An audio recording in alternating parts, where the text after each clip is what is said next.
if you want to, if people that are here want to look at the board agenda, we have copies over on the table there. And if you want to, are looking on at home and you want to follow along with us, you can go to RRPS, rockridgepublicschools.org, district information, school board and board book, and you can follow along with us. At this time, I'd like everyone to stand and we'll do the Pledge of Allegiance. I pledge allegiance to the flag of the United States of America and to the republic for which it stands, one nation, under God, indivisible, with liberty and justice for all. Thank you. Stacy is in a trial. They're doing jury selection, so she didn't know if she'd be able to make it tonight. Matt is in Chicago on business, and John had a family event, so those three will not be here this evening. So I'll do roll call. Brandy? Here. Bill? Here. Tom? Here. Nicole? Here. Polly? Yes, here. And Tim is present. So we have 6. 6 board members present. Before I ask for the approval of the agenda, I have one addition that I would like to put on 5.0. It would be Willie Speltz with a fundraising update. Everybody's fine with that? Yep, fine. I have one deletion, suggestion. Okay. Delete 7.1, the negotiation meeting for Wednesday. I believe we need to have a closed meeting with the full board first before we have any negotiation meetings. And maybe to delete 7.1 and add a closed session, not tonight because nobody's prepared, but before the next, any negotiation, that we have a closed strategy session with the full board. And that's in a motion? Yes. Is there a So second? can you say that again, Polly? Well, delete 7.1, it's the announcement of the negotiating meeting, is it Wednesday? And delete that, I think, again, we said at the last meeting, we're putting the cart before the horse. That we need a closed session with the full board first to get direction, to give to the negotiating committee. So we have a motion, is there a second? I'll second. Motion by Polly, second by Nicole. Is there any discussion? Is there any discussion? Go ahead. No, you go No, I ahead. was just going to say, I feel like, what like Polly said, that would follow our own policies. So that would make sense that we would do that. And, we have to decide, there's things we have to decide in a closed meeting, I feel like would be appropriate. Okay. I feel like we really didn't get anywhere in the last Yeah. No. meeting, and additional information was requested, so I feel as though we really don't have anything to report back even. Right. But the point is, Brandy, that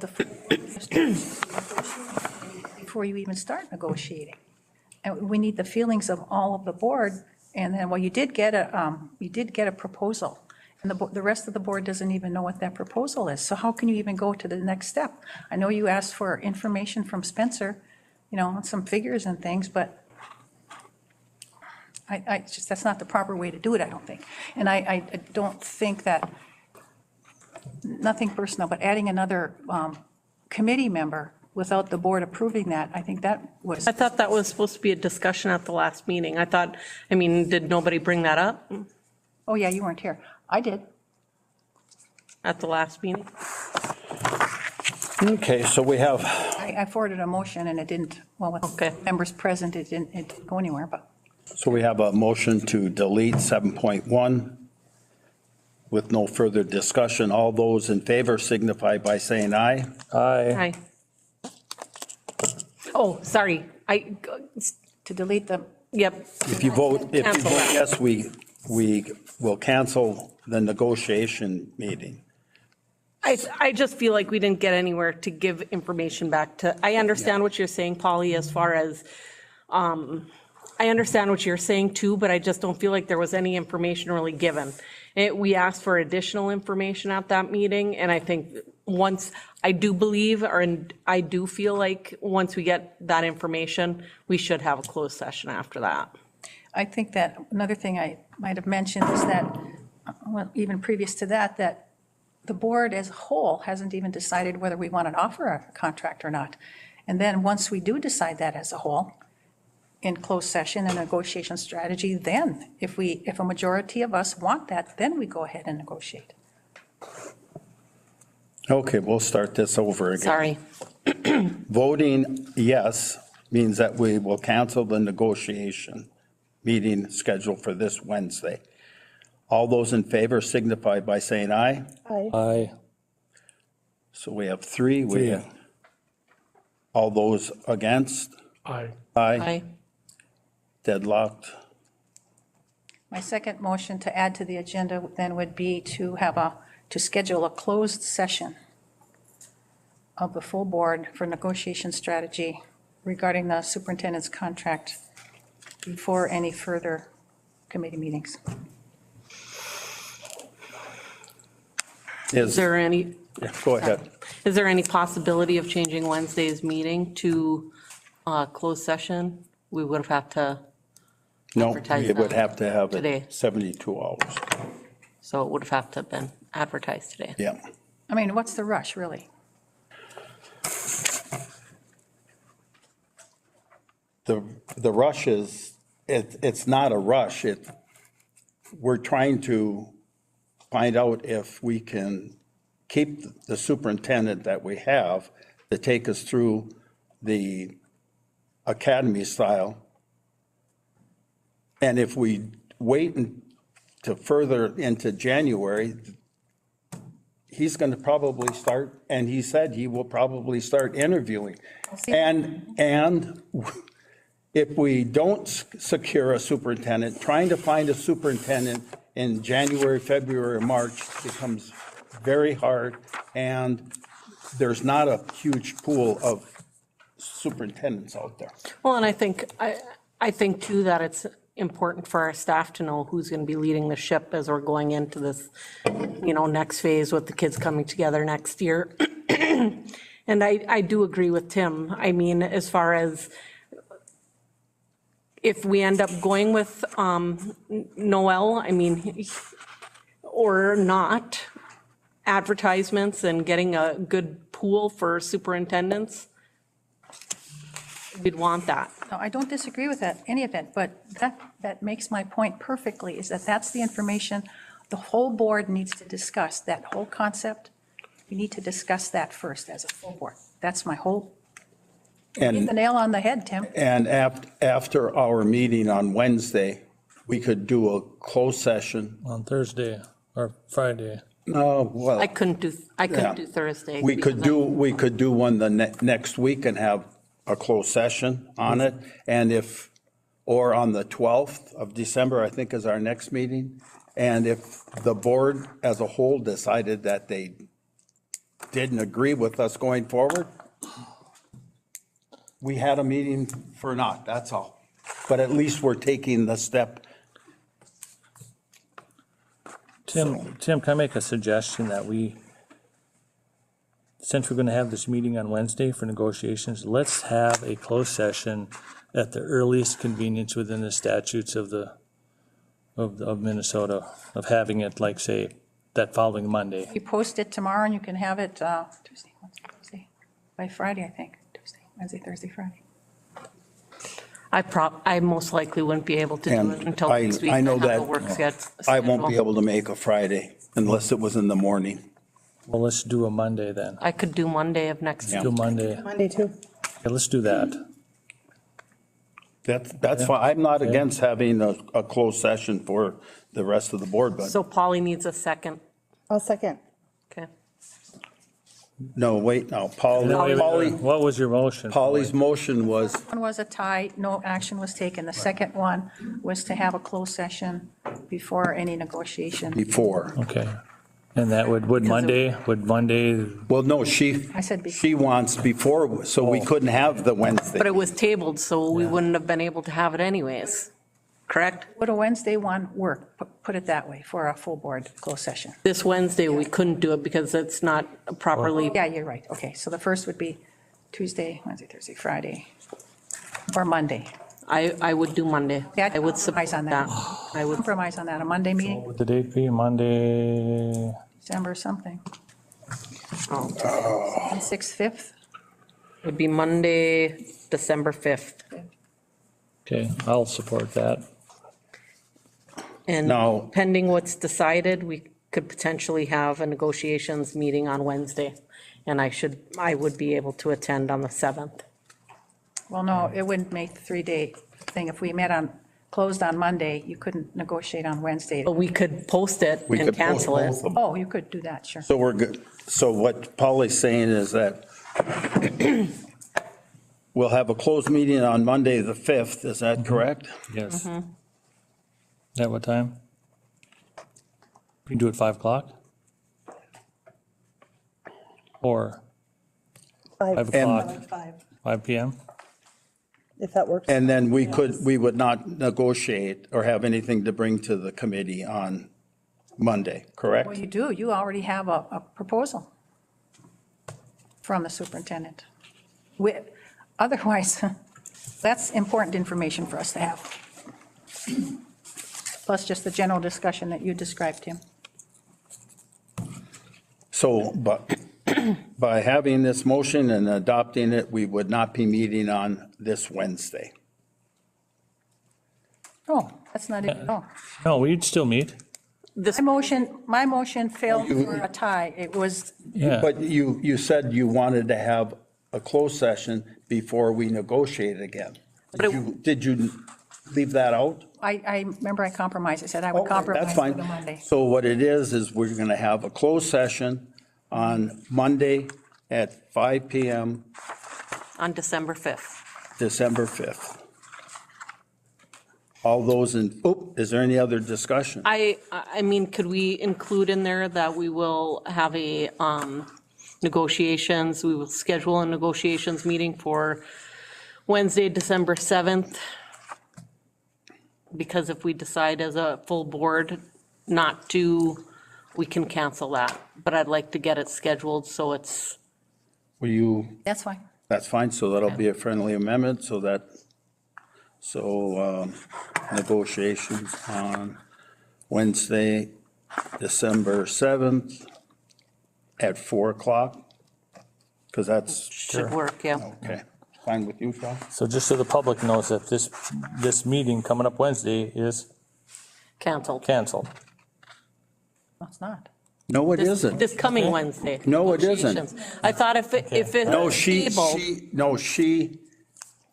the vote was 3-3, so it had no, she was going to make it that way, and It tied because 3-3, so it didn't. she said by us having a closed session on Monday, we can then have our meeting this So Wednesday. you're good with the meeting this Wednesday? Yeah. That's all I need.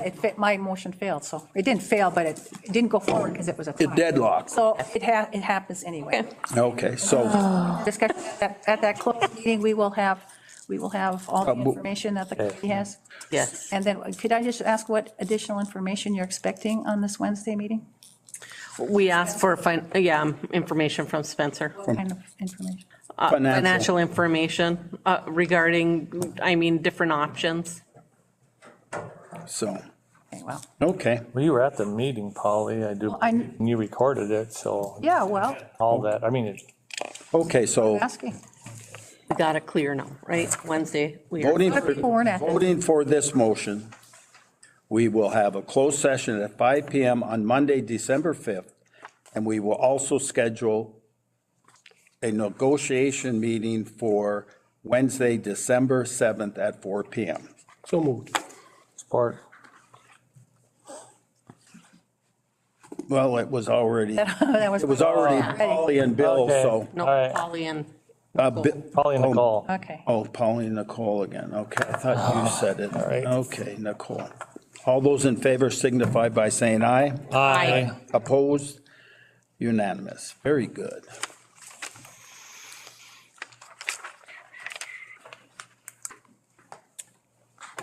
Now, we have approval of the agenda with 5.0 fundraising. Is there a motion to adopt the agenda as amended? I'll make more support. We have a motion by Tom, support by Brandy. Is there any discussion? Is there any discussion? With no further discussion, all those in favor signify by saying aye. Aye. Opposed? Carried unanimously. Thank you.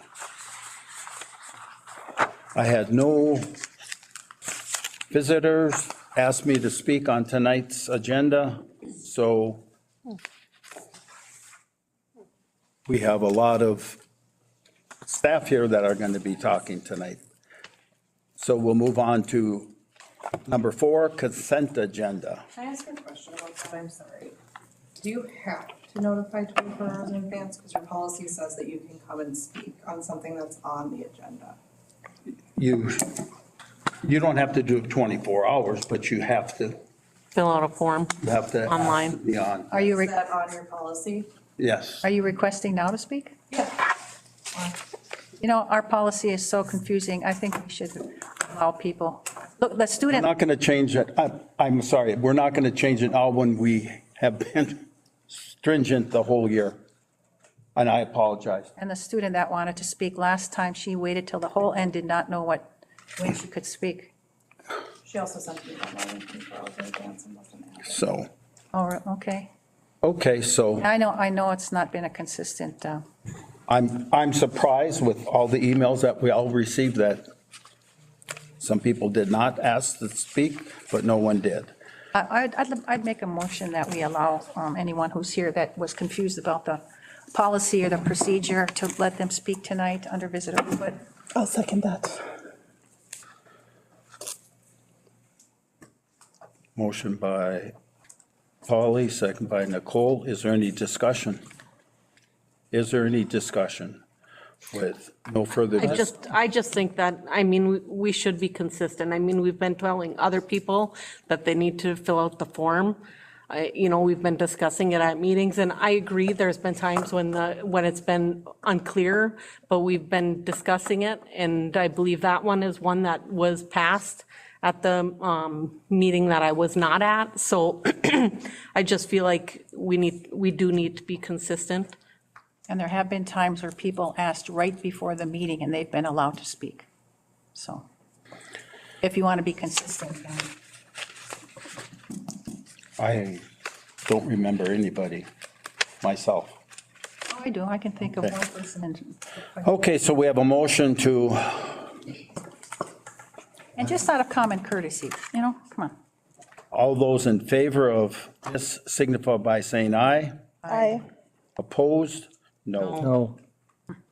4-2. We're looking at the consent agenda. Is there a motion to adopt the consent agenda as presented? Policy says encouraged to speak, doesn't have to. Read your policy. Agenda items, number 1, encouraged to reach out. Okay, see, I support you, ma'am. Just, I know, and I sent an email, so thank you guys for not listening to your constituents. I super appreciate it. Especially not our policy. That's a good We're way to looking- alienate our public.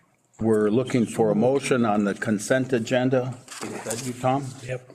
Have a motion by Tom, support by Bill. Is there any discussion? Any discussion?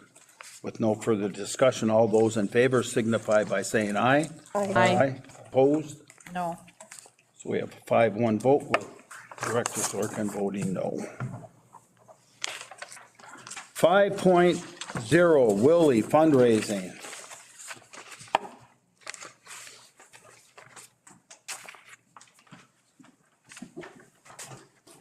Good evening.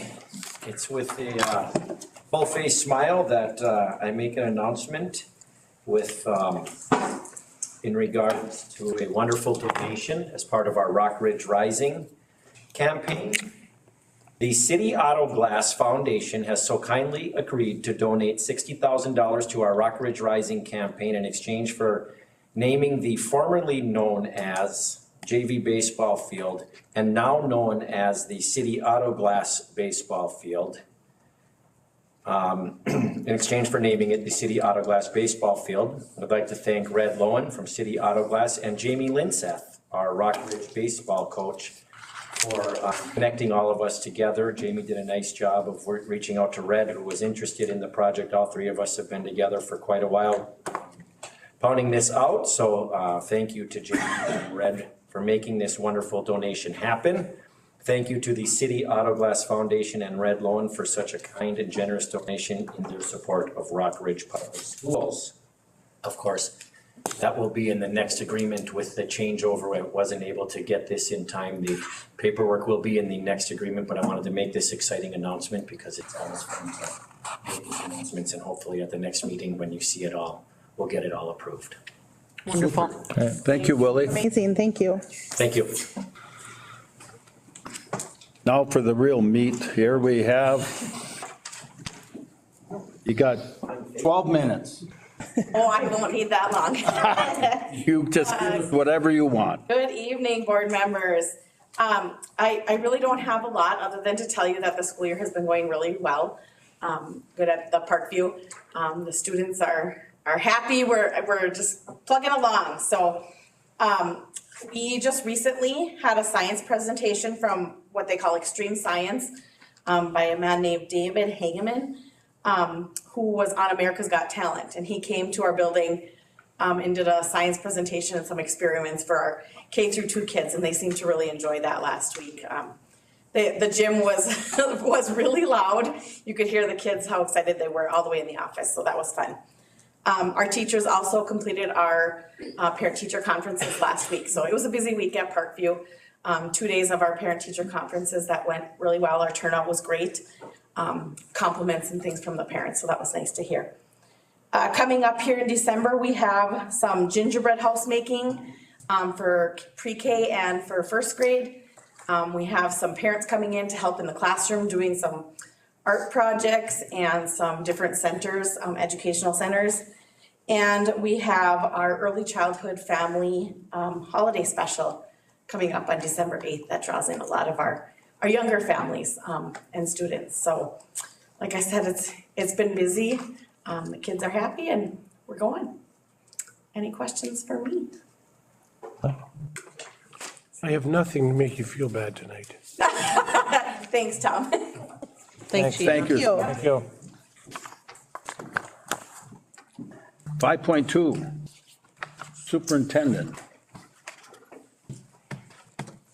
Thank you, members of the board.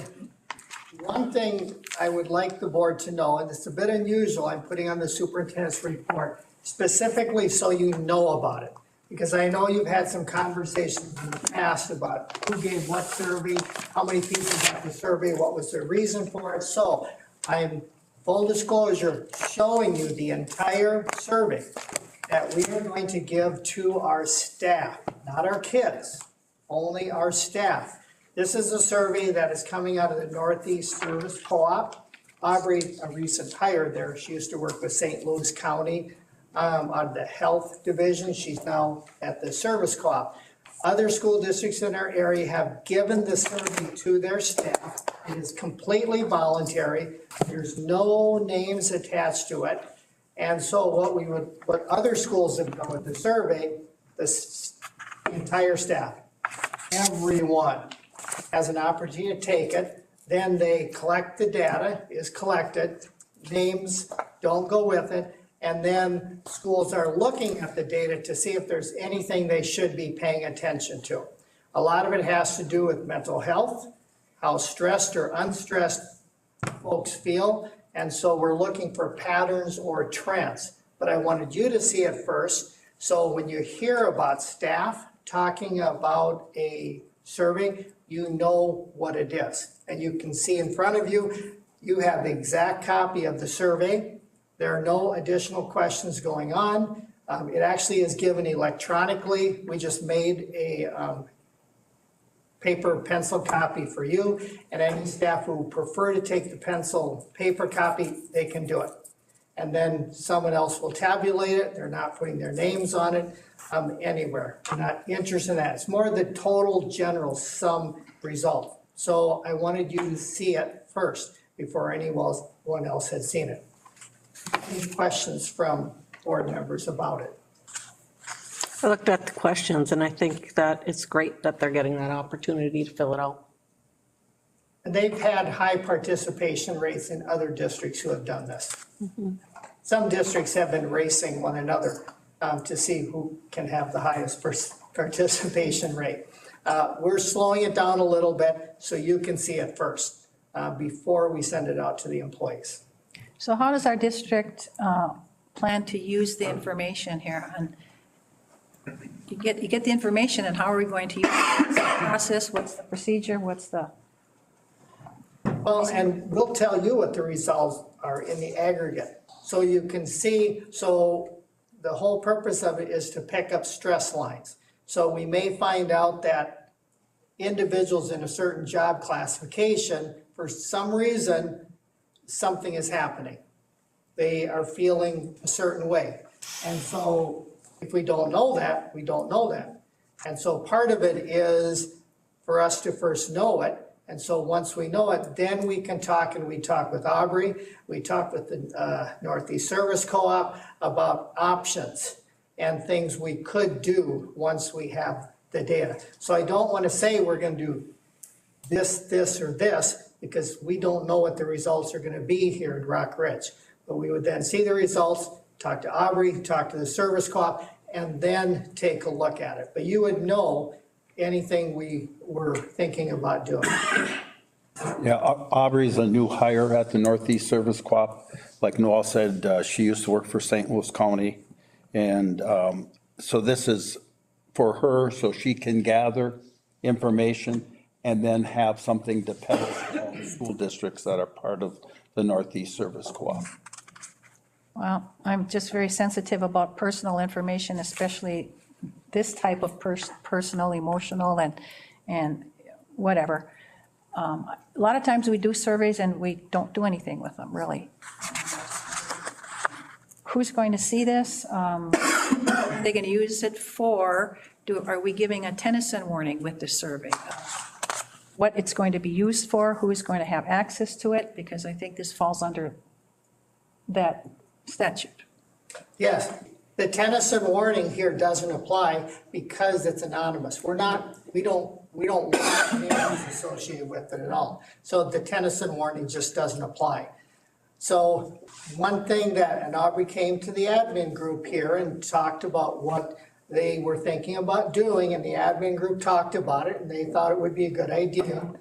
We're taking it here so you can see it, because you've had questions before on some other stuff. So Aubrey would say, just like Director Reardon said, if there's a trend that comes up across multiple school districts, then that would influence how they write maybe grants, how they target some of the services they have, and how they redirect some funds that they have. That's what Aubrey is thinking and the Service Co-op is thinking. Well, people can take it if they want it, of course, and I have no problem with that, just I personally don't agree with that type of a survey. And when I went to one of my last appointments, I had maybe some of the same questions. I just put X's on it, I said, that's nobody's business, and I wasn't gonna fill it out. And people can fill it out, I guess, if they want or don't want. Well, and I look at it as a way to better things that are not going so well. I mean, there's an opportunity, we've talked at Meet and Confer, just about one of the things that came up in the Meet and Confer meetings that we've had recently was just like about trainings and about how to deal with challenging behaviors and the increase in mental health needs. And this survey, I think, will show also, if there's a collective whole struggle and not just representative of those people that were at like the Meet and Confer meeting. I think it'll give good information, and I think it would be valuable for people to fill out. But it's voluntary and they totally can. And if you don't want to do it, you don't have to do it. And they're all adults and they can make that decision. And I like it too, because wellness is very important to me, and I think that we need to see if there's areas that need help or improvement, so. Yep, I agree. And there might be, we don't know until we ask. Any other questions or comments from board members? Okay, thank you. Thank you. Thank you. 5.3, first draft of Rock Ridge Coaches and Advisors Handbook. Chad and Josh. Double teaming us. Double teaming us. At one of our extracurricular committee meetings, we were asked if we would come up with a handbook for our coaches and activity advisors. They really haven't had a printed manual for them to use. So what Josh and I did is we took some information from Virginia, we took some information from Mevlith, we combined it, we made a coach's handbook, activity advisor's handbook that talks about things like chain of command, like purchasing, in-season responsibility, out-of-season responsibilities, just really detailed a whole bunch of stuff for coaches, advisors to have, and have a resource to go to if they have a question about, okay, how do I go about purchasing this from this company? Where do I go if I have a parent coming to me and I don't have an answer for them? So that's basically what that handbook is in a nutshell. It's just information for coaches, so they have a roadmap, advisors have a roadmap in order to follow as they improve and go through their career as coaches here at Rock Ridge. Coaches were always given this at the beginning of the year. We give it to them, it's in a PowerPoint, but we were asked at the activities committee that we put it together in a handbook and actually get it board approved. So it's not like our coaches have never seen this information before. We give it to them every year, so we're just presenting it in a way for you guys to approve it maybe at the next meeting. So, any questions on it? Just, I haven't read it all, That's looking at it fine. tonight, but is there a section in here where all coaches will like discipline or have for the students, for the athletes, and it's all going to be consistent across sports? No, that falls underneath their individual coach's handbook. So each program has the ability to run their program independently. We don't want to micromanage our coaches. That's not what we're here to do. They are required to come up with coaches' handbooks for the players and parents that talks about their team rules, team policies.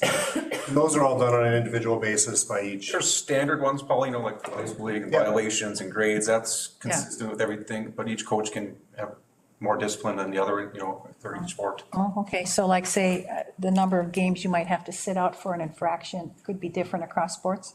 Could be, you know, if they're missing practices or something like that, each coach has their own policy on missed practices. And it's standard for the high school league for major violations, for chemical, alcohol. That overrides everything. Yeah, that's all standard. Yep.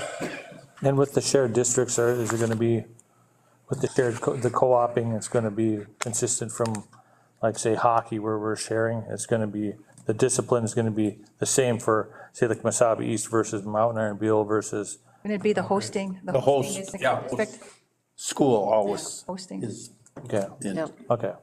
So then all of those coaches, sports, they all have these right now for all the students and the student athletes? Yeah, every coach has, They just probably continued year to year, but they're, most of them do, yeah. most of them do, not all of Sometimes them. they go in and edit them year and Okay. change things and. As long as they exist, But they then, exist. okay. And get back to your point, so, but the co-op stuff, like, that can be different for like the standard, like grades and things like that. You know, Mesabi East might have a different grading policy than we do. Or grading policy, that's board approved with Mesabi East. Okay. That can be different. We've read that before. Okay. Very good. Any other questions for these two gentlemen? It looked good to me.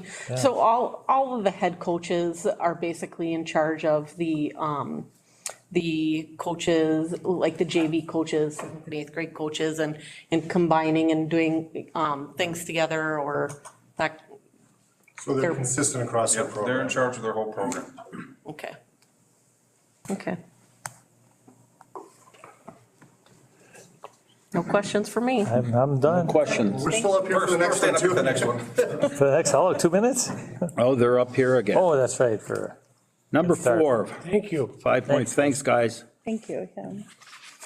Number 4, after-school childcare update. So in line with what you're gonna see with our strategic plan, it talks about district-wide consistent childcare program for after school. Right now, we've got the YMCA operating one program out of Parkview, and we've got Community Ed operating a program out of the Laurentian. And prior to this school year, Josh and I had talked, and we wanted to bring it under one umbrella for Community Ed. The timing of everything that happened with the YMCA closing in Mesabi, and it didn't happen to start this school year. This is Amanda Matheson. She is our current director for the YMCA who runs the program out of the Parkview for after-school childcare. Amanda approached us after we had met with her at the beginning of the season, or the beginning of the school year, to talk about how it would look if Community Ed did take over the existing program at the Parkview and expanded it to our other elementary school, the Laurentian, and wherever else we would need it.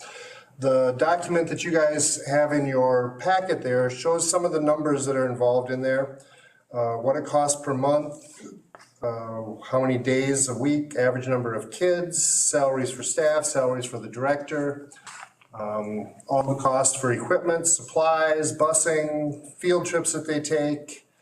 Very detailed, comes out, and when all is said and done, it comes out with a net profit of around $35,000. What we're looking at is we would like to have the approval to move forward with advertising for a position similar to the one that Amanda does right now as a director for Community Ed, after-school childcare, to run a consistent program for Rock Ridge in all of our elementary schools with the same hours, the same prices, the same. And this has already been run through our Community Ed committee. They approved it, so we're bringing it to you guys.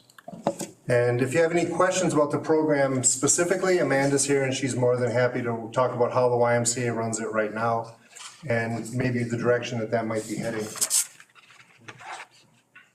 Okay. Any questions for Amanda or the two? Would this be another position, Amanda and another position in the end? No, we're not assuming Amanda's going to take that position. Oh, this is It just, would be a director. so right now you're the directors of Community Ed? It wouldn't be a Community Ed director. It'd be Director of after-school care. Just after It school? would supervise that after-school care And summer, program. and summer care. So if you're looking at, also it talks about the summer program that the Y ran, summer camp, which actually, when we moved up here, my children utilized it on a drop-in basis. It was a very good program that they had for people when they need childcare during the week and just need something to do. And our profit is 35,000, you said? Yeah. Is that actual or estimated?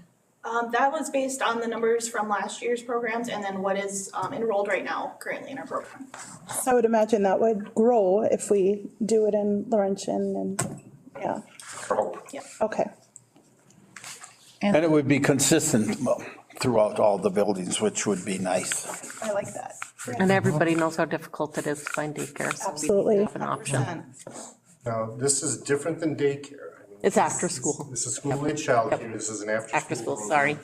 School after school. Let's not confuse it. Wording, yes. Wording is important. It's not a daycare program. It's a after-school childcare program that offers activities and field trips and stuff for kids to do. We must have a fund balance in the Community Ed, sorry. You have a fund balance, positive? I don't know what the exact balances are. Spencer would have to get that for us. I think it's positive. It's positive, Yes. I don't know, I have the number. Approximately, kind of healthy. So do we still use Community Ed money for any of our rec programs? But now Virginia has taken over the rec program, but the school is running it? Because I know Evelyn Gilbert used to give their, some Community Ed money to run our rec program. So we're, Community Ed's running all the rec programs except for baseball and youth hockey. Otherwise, we're running volleyball, we're running basketball, we ran summer tennis. So all of those programs that the old Evelyn Rec Board ran, Community Ed is currently running. okay, okay. Use the Community Ed funding. Yeah. Community Ed funding. Okay, and I know Evelyn Gilbert used to run the summer band program out of Community Ed money. Where's that money coming from now? Is that going to come out of our general fund now? Summer band or anything? Is there any other category that used to come out of Community Ed that? will now be in the general fund? I believe summer band still comes out of community ed funding, but I could be wrong. It typically is run through community ed director Sorkin, typically. Okay, because it wasn't always, and then there was a switch to it, so now that comes out of the community ed fund too. Okay. So how much do you estimate that this position might cost? No, it's in the. 50,000, I think is what it said in the packet for a director. Okay. And based on the numbers that were given there, that the program would be self-sustaining. So all the salary of all the workers, many of whom are already employees of Rock Ridge as paras or other functions within the building, and they would more than likely be willing to stay on in these positions if they were able to apply for them and offer them. Okay. Okay, I see the income and the income. What's the financial assistance, that 15,000? So we do our own scholarship program for people on low income. And so this is just what we substitute for the pay. I write grants for it to help cover it. Okay. Okay, that's all I have. Is there a I'll motion? make that motion. We have a motion by Director Tamero, second by Director Addy. Is there any further discussion? Last thing would be a start date for this person would probably be, what were you saying, February? Yeah. If not, Yeah. so they can start planning for summer programs and start working with some of the other stuff that's involved. Very good. Any other discussion? When do you feel all of this after-school care would take effect? The next school year? It's currently run under the Y Yeah. yet for this year, so we would take full effect, yes. come This summer. This summer. Okay, all right. Unless It would just- something were to happen at the YMCA where they weren't able to fulfill the contract, then we would want to move faster on it if something like that were to happen. What's happening at Laurentian right now? Is there after? Right now, it's an after-school childcare, it's drop-in based, you run an activity, 20 to 15 to 30 kids. Very low-key, they get snacks, they have supervision in the common area and on the indoor playground and outdoor when they can get outside. It's less organized than this program is as far as activities and stuff like that. And there's nothing at Franklin North Star right now, correct? Or Franklin North Star kids are bused from Franklin into over to Laurentian? Parkview. Oh, to Parkview. Okay, gotcha. Okay. So this will equalize out in the future, the Laurentian, the new North Star, and then the Parkview. Would that be costing more though in the future as far as total program costs? With two more schools added? Well, the two schools are, North Star's in there right now. So they would still, that would operate the same where they would either go to Parkview. Okay, one more then, the Laurentian. And the Laurentian is operating one right now, which is going to be basically a wash. when it Something comes we'd have to together. talk with the new director, how many schools we want this actually at, or just keep it at the Laurentian and keep it at Parkview? Do we want to expand, see how it goes? And I know the costs are different and right now, and I know you're trying to equalize and, okay, all right, that's all I have. Okay, so we have a motion by Tom, second by Bill. All those in favor signify by saying aye. Aye. Opposed? Carried unanimously. Thank you. Congratulations. Good job. Congratulations. Yeah.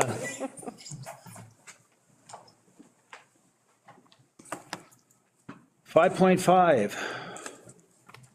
Members of the board, I'm going to be up here very briefly because you really want to talk to these gentlemen. I'm just going to set the stage. So you do not have to make any decisions on any of this tonight. What you are hearing is, and about to hear, some of it you've already heard. This has been 4 or 5 years in the making. It went from the moment we decided to move forward with the Career Academy. We have always said we need to change the curriculum. We're not going to build a normal high school. The community clearly was on board with that. And so now we're starting to get to the point where we need to start changing some more parts of the system, even though we have been changing them. So you're going to hear it tonight, and then we'll bring it back and ask any questions you want. of these two, they've been specially trained. They spent all Thanksgiving just waiting and anticipating the questions you were going to ask. So the whole purpose of it, for you to hear the proposal, hear what our best thinking is on how we'd like to do this, you to ask questions, and then for you to have think time. We want you to have think time so you can talk to people, get feedback. But we think that there's a way around certain obstacles that would come up. But we are designing a career academy high school, so we do want our kids to experience things differently and be prepared. So we don't want to just all of a sudden be, boom, all of a sudden doing things completely differently once they hit the ninth grade. So all of this is intended to be a build-up. So without further ado, I give you the experts. Thank you for having us. The 5 documents attached, and we're not gonna go through each one individually. You obviously can read through some of them, but basically it's broken down into areas, the 7th and 8th grade, the 9th grade, a 10 through 12 core, a 10 through 12 elective, and then the special ed. You saw the 7th and 8th grade options last time we met, and I understand there's some questions and some concerns with that, so I just kind of wanted to go through that again, just to make sure everybody's clear as to what it is and what it looks like. What we're trying to do with 7th and 8th grade is give an option that all kids receive the same things. And when you do that, something has to give. So, we have those options in both 7th and 8th grade where they're going to experience every part of what you would eventually experience in a career academy. Again, that being said, something had to give. And what is giving is some music time. Currently, music is every hour or every day of the week, all year long. The proposal is to go every other day, all year long, opposite Phi Ed. So it does equate to a semester of music rather than the full year of music. This is fairly common throughout the state. My previous district, it's what we did. The other thing that's different with this is students will be in music both 7th and 8th grade this way. This year, we have many of our students that are not in music in 8th grade. They're in it in 7th grade, then they start making choices. The other thing, currently, we have some music students that aren't experiencing all of our elective offerings. There are some that are not in art. There are some that are not in industrial tech, those types of things. So the idea is that they get a full experience with all areas. And again, in order to do that, something has to give somewhere. One other thing I'd just like to add is that currently we have students that are able to take a study hall within their day in 7th and 8th grade. This fills up their schedule, so we are eliminating study halls at the junior high level, which is also a good plus. Moving on to 9th grade, the difference with 9th grade is the careers course. Currently, all students are required to take a careers course in high school. Our plan with the careers course is to have that first semester in their 9th grade year. So our social studies teachers are going to be working with the careers course and their courses. So by the time they register at semester break, they can make a very good choice because they went through the careers class. They can make a choice as to what academy they're going to choose, where they're going to focus their next several years. Because as you're well aware, the reason we're doing this now, we have to start registration shortly after second semester begins. So currently that's what we're doing right now is working on that handbook, the scheduling handbook. So that's really the only difference in 9th grade as far as what the core courses and things would really look differently. And then the rest, as you can see, we've started and our teachers have put courses into academies and they're going to change. The standards remain the same, but how they focus on some of those standards and some of the directions they go in those standards do become focused on an academy. And so that way, in some cases, you see some core classes will have listed, they're specifically geared toward academies as well, that language arts class that's going to be in every academy and they're going to focus a little different. doesn't mean necessarily a student will remain in that academy for all their courses. We're not that large where it's going to happen. It's not going to be one teacher necessarily in the same academy, but it is gearing that toward those academy paths. And then same with the electives, as you can see, we've got it started. Obviously, it's a work in progress. We've got a lot more fine tuning to do over the next several years, but we've got to start. We've got our academies, we've got courses selected in those academies, and we're moving accordingly. And then the last document was the special ed. Just so you have an idea that we do have some special ed classes that are specific, and some of our special ed students need specific instruction. So that is where those classes come into play. Said it very well. Questions that you guys have? I'm going to question the 7th and 8th grade band. In the past, we've had 8th graders that were in marching band that traveled with the districts. How are these kids going to have that experience? And do we have every other day band? What is that hour? What is that band teacher going to be teaching during that hour that he doesn't have students that day? The other thing you have to remember, our band is going to grow significantly from where they currently are. I'm hoping so. Right now, we have 73 7th graders in Virginia. How many? Like 30. 30. We cannot put 110 kids in a room. We're going to have to split that band for the instruction. No matter what we do, we're going to have to split it. So one day would be band A, Tuesday would be band B. They come together for concerts. Well, we talked about band one day, if I had this the other day. Right. Can't these kids be given the option? One or the other? There's a FIAD requirement in junior high Yes. that we have to fulfill. There's also fine arts requirements that have to be fulfilled. Well, I, for one, am not in favor of the every other day band. I think I've gotten 40 emails from parents in the last few days from our last meeting, and I don't like it.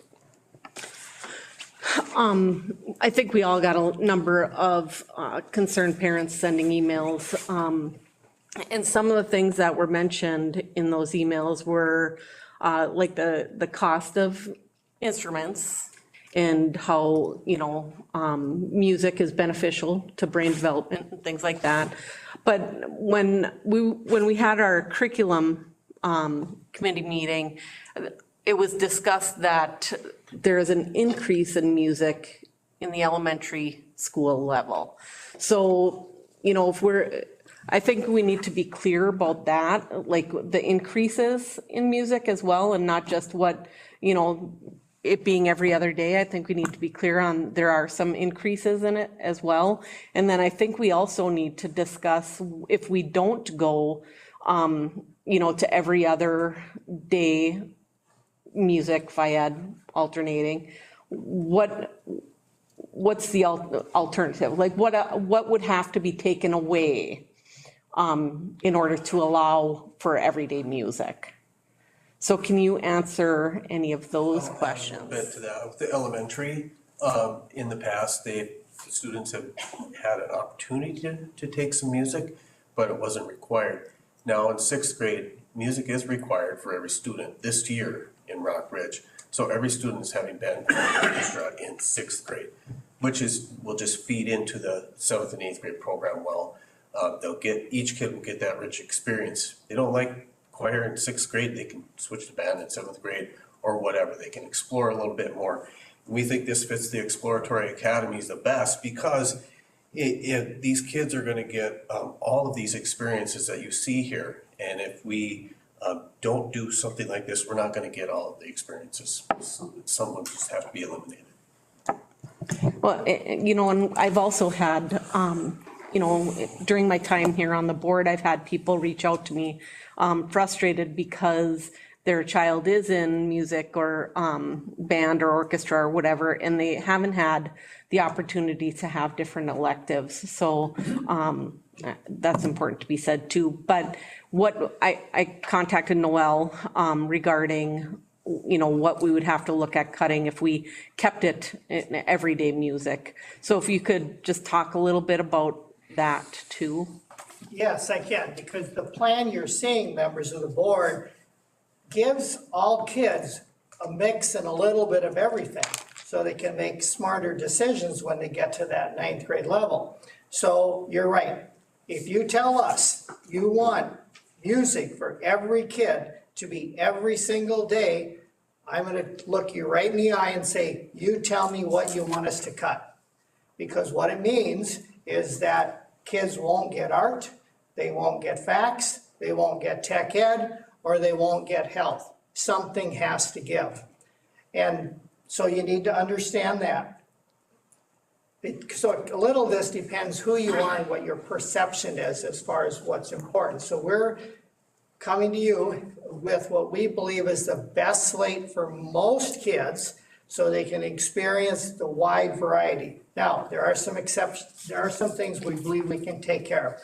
Let's say, Director Tamero, we have a kid who loves band. They're great, and this kid just wants to be in band and music. We can talk to that parent individually, and we can work something out where we can probably, with a small cluster of kids who really enjoy music, we can probably double book them. And then we'll talk to the parent, okay, what are you gonna give up? So we could give some of those kids band every day probably, but we can work that out. This is pretty common in schools in Minnesota, that with kids who are really into music, and this happens, sometimes you just double book them. But we believe we can take care of those kids on an individual basis. The one thing that and I'm asking if I heard it right, is in eighth grade now, kids don't have band, choir, or orchestra, and with this program, they would have it every other day, so that's actually adding more kids into that program, is that correct? All students will have band, choir, orchestra through eighth grade now. Currently, it's only through seventh. And once you hit ninth grade, then it becomes every day again. So this is just seventh and eighth grade, where it's every other day. All kids have band up through the sixth grade or seventh grade?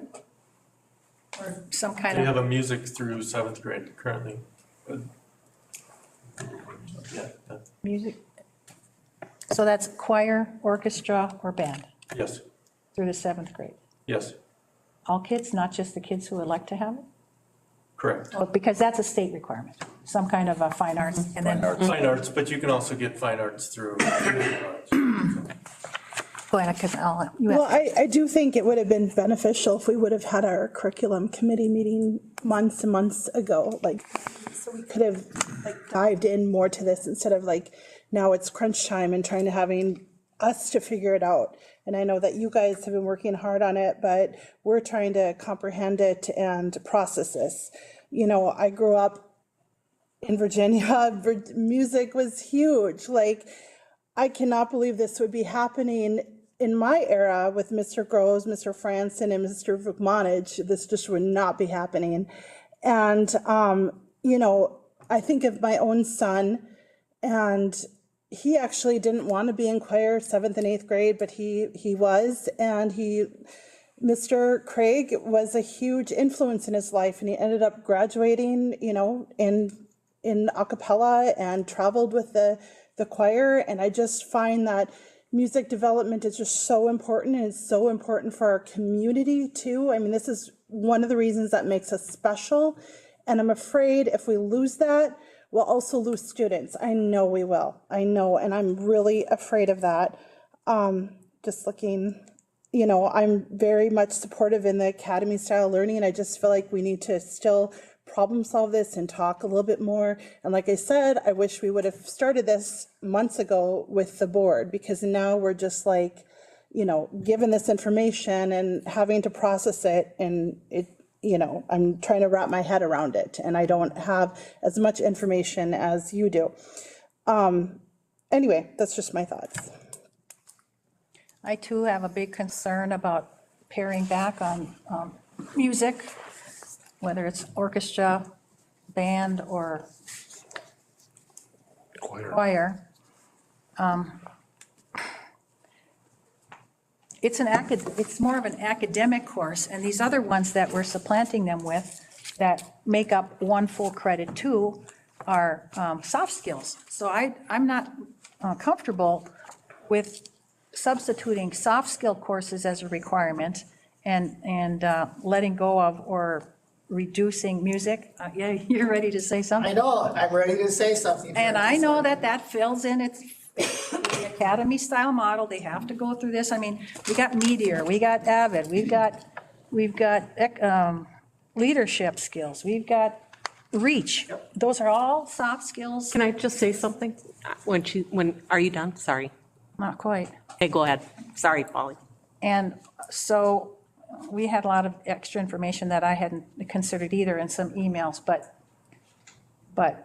music is related to other academics. Math and music are very related, and with those thinking skills and other academic courses, music students seem to do better academically in tests and things. Plus, I asked the question last time, and I don't think I got the answer, but now I understand that there would be a cut in some of our, there would have to be a cut in some of our staff, our music staff, going this way. You just don't teach as much, 5 days a week or whatever. The other part of it is I was a music student, played an instrument throughout school. We started in the 5th grade. And to have a break like this, lessons and band, and that's going to be a detriment to the program, for the skills of the children, for the program, for interest, for maybe even open enrollment. I think it's detrimental, and I think it's an injustice to do the soft skill, trade-off, so to speak, for this good academic thing as music. A couple things for the board to consider, which is why we're not asking you to make a decision. You can see this is exactly why. On the soft skills part, 20, 30 years ago, that is absolutely what happened in schools. These courses were considered not as important. That's not what the thinking is nowadays. The thinking is that some of the courses you're looking at, they are all important. And so we do not want to give any student any impression that because you're in this course and in this sequence, somehow that is lesser than if you're in this sequence or traveling down this path, because that's not what is happening out there. And it's very clear the employers want us to deliver that message that, yeah, these jobs are important. So we don't want to create a hierarchy. That's what we're trying to avoid. And on the soft skills side of it, because it is true, they are important, absolutely 100%. I agree with you on that one point. They are extremely important. What's the number one reason why people get fired? They cannot work with other people. Doesn't matter where you go. That's the people who are getting fired. They cannot work with other people. We want kids who are not going to get fired. We want them to stay in the workforce, which is why you see these leadership skills. We're going to have to teach our kids, how do you act on the work site? How do you talk to your boss? How do you work your way up? These are serious skills that I was in meeting after meeting with employers from around the area, and oh boy, did they give me an earful about what kind of a worker they wanted. They weren't talking about algebra skills. They wanted workers who showed up, who knew how to work their way up, who could work the whole day, who would think for themselves, who could solve problems. That was who they were looking for. Those were their most important skills. So somehow we have to weave those in there somewhere in the academy. So we're suggesting that we start weaving them in here and don't wait till they get to be 9th, 10th, or 11th graders. And I agree with you, because throughout my, just my time in education too, I often hear, or even talking to employers, that, they're looking for kids to have those social skills, to be able to problem solve, to work together, all those leadership type things. And I hear that more and more, that the kids today don't have, I shouldn't say don't have, but there's a deficit there. And so, I really think it's important that we do meet the needs of those kids that are on the path of the fine arts and they're, really enjoying music. But what when I talk to Noel about, about music, and are we taking away a lot? Are we adding some? How can we accommodate those students that really would rather be taking everyday music? How can we make those accommodations? And from what I've heard, we would be able to do that. So like if kids really wanted to have music every day, that option would be there for them. We could work with them. But I guess in thinking about that, I would be interested to know how many that would be. Is it 73 students or is it 15? What are we looking at? It typically ends up in most schools, if we have a normal school and normal kids, and we do, you're looking at maybe out of 100 kids who are registering, 5. That's how many will actually do it and say, I want to double book music or something. Could be higher here or lower because they don't want to lose the other courses. When push comes to shove, they'll be worried about also what they are not going to take. And last thing on this, and this is why we're doing this, part of what you're seeing here, this is not what some schools are presenting to you, the board. I fully get that. But what's different is we're not designing a school for 1980 when 70% of kids went to 4-year schools. We're designing a school with the reality that 70% of our graduates are going to go to 1, 2 trade schools or go to the world of work. That's where the jobs are. So we have to shift the systems to accommodate it so we can get all kids where they really want to be and need to be. I would just have to disagree, and I kind of am upset, or I don't like the projection that these ideas are old 80s or 70s or 60s ideas. Academics, you need academics, strong academics, whether you go into the trades or you go to work after high school or you go to college or whatever. And these soft skills, they don't have to be standalone. They can be integrated. So we've got 3 or 4 things that we are somebody suggesting that we short music and music for these soft skills. They don't have to be standalone. They can be integrated. You just are telling us that starting in the 9th grade, you're going to integrate academy-oriented type of teaching to the kids into these core subjects. These soft skills could be integrated too. Maybe, 1 or 2 of them could be standalone, but we are sacrificing a core academic and important one for this. And when I went to the curriculum committee meeting, this is a lot of social emotional learning, a lot of it. And we don't need 3 or 4 different ways to do that. And so I'm just not for sacrificing that. I think we could accomplish it, but we don't have to be so heavy on it and still accomplish the goal to prepare them for the academy style. A couple things for the board to consider is that the social emotional skills, we're calling them life skills. These are life skills. We're not calling them social emotional skills. They're life skills. You gotta be able to do these things to survive and thrive in the world. And a couple things is that I'm giving you stats and data. I'm giving you philosophies or leanings in the information that I'm giving you right here. And this is part of the debate the board will have to make. What direction do you want this high school to go? This is your decision, not ours. It's your decision, and we're giving you the information, and ultimately you will have to make a decision. And I think we could do both, but we could integrate, again, I hate to chew my cabbage twice, or 3 or 4 times. But the other option, Brandy, would be to go to an 8-period day.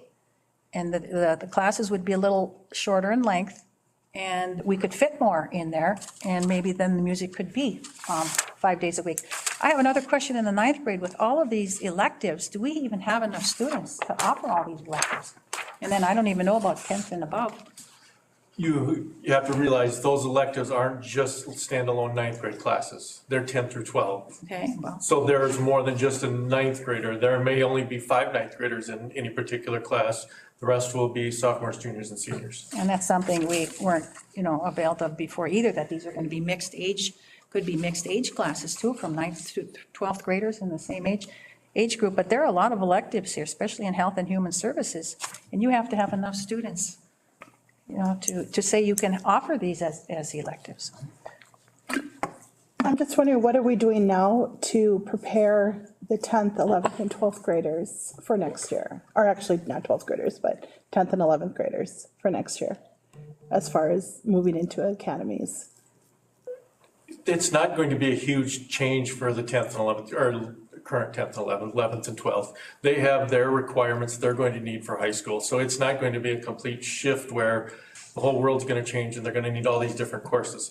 They have, they're going to have their senior English classes that they have to finish. So it's going to be an adjustment. The biggest changes are going to start with the sophomores next year, because they will start getting into those true paths of the academies.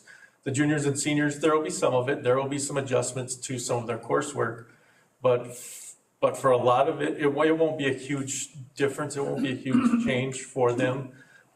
They're still going to be a high school student where they're taking math, language arts, sciences. That will all be the same because they need those credits required to graduate. So we can't make wholesale changes and make everything look completely different. We still have to follow the state guidelines. If you look in the documents, on many of the courses we currently have, and they're in there for next year.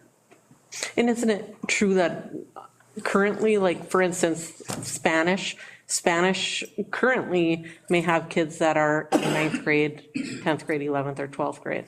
Oh, yes. Not the 9th. Most of those electives you see, they're currently already set up for 9th through 12th grade. This isn't new. It's the way it currently is. I mean, heck, when I was in school, I was 10th grade and I was in classes with 11th to 12th graders. Seniors, me too. That's the way it was. Me too. That's Get some of that too. So right now is facts and art the way it is here, or do you have 5 days a week for facts and art? The I'm not sure which document you're looking at. 7th and 8th for facts and art? Currently, many of the students get a semester, not all. But Okay. many of the students get a semester. At our school, I think Virginia, they do get a semester, no matter what, or most kids. Not all. But this would afford for all students to have the opportunity to get a semester of facts. The way it sits now. At Virginia, most likely currently, if you are in a music, you are getting either facts or art. You're not getting both. Okay. Well, there's a difference there too. Any other questions? I haven't any. Thank you. Thanks. Thank you. Thank you.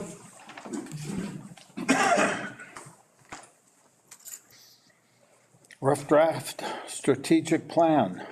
Dr. Schmidt. And you thought the fun was over. So we have another part for you to hear. We have the experts over here. That's why they're all there, because why should I do all the talking? So we'll let them talk to you. So I'm going to set the stage here. I told you about the strategic plan for probably half a year. And we've walked through part of it, the curriculum part of it. So what you're going to hear tonight and what you have in front of you is a rough draft. Notice I'm saying rough draft. So we want you to ask questions when they come up here and talk about each one of their areas that they have. It's a massive document.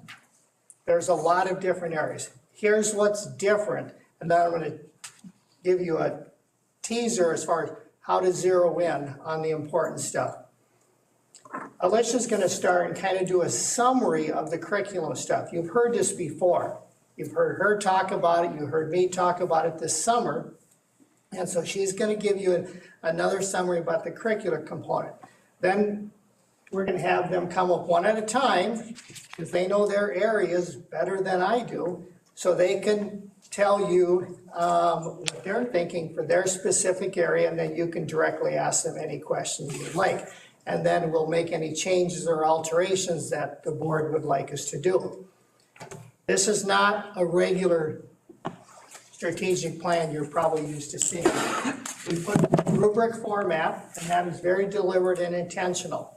So you're gonna hear each one come up here, and I'll talk about two of them at the very end. They're gonna talk about what their main goal area was, and they're gonna talk about what if they hit the goal, and that's in the sustaining, it's in the third column over on the rubric. If they hit the goal, that's where they wanna be.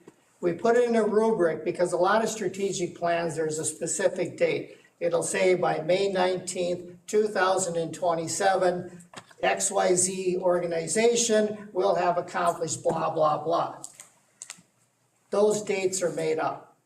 Nobody really knows how the next couple of years are gonna play out, but a lot of organizations, schools put dates in there. We are not, because it's a rubric. So you can see as we're moving along the rubric, how close we're getting to where we should be and where we want to be. Some of these may happen quickly. Others may take a couple of years. That's okay. We also know that this is also a moving target. This could change a little bit. You don't want a strategic plan that's inflexible because something might change in a year or two. What's also new in here, and they're going to talk about it, they're going to talk about leading indicators. You almost never find this in a strategic plan. Leading and lagging indicators. This is critical because we're going to be paying attention to this. A lagging indicator simply means you hit your target. So if a basketball team wants to win the championship, a lagging indicator is they win the championship. Simple, you can measure it. A building's test scores. We want to hit a certain test score.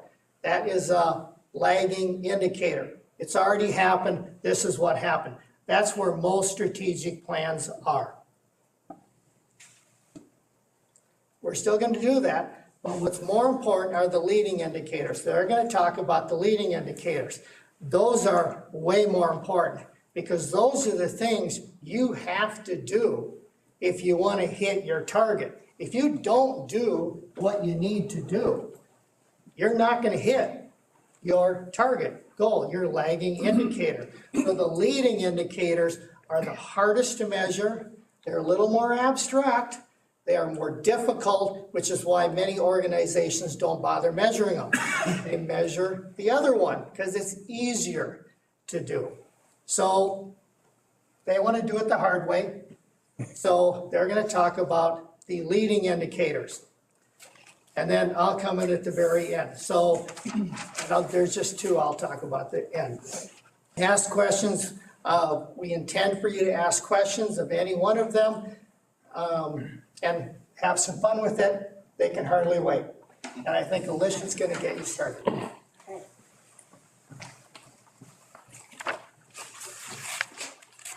All right, good evening. So I get to do like 27 pages, so lucky me.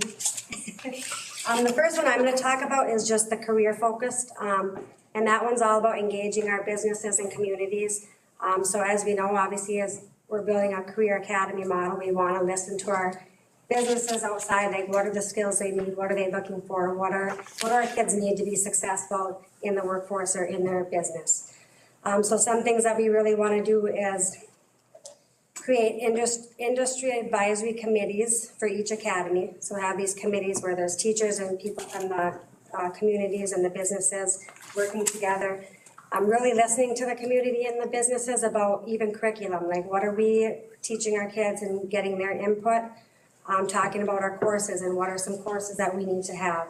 I know we already had a lot of these meetings a couple summers ago. We had some sector meetings where we work with businesses, so we have all kinds of notes already from them.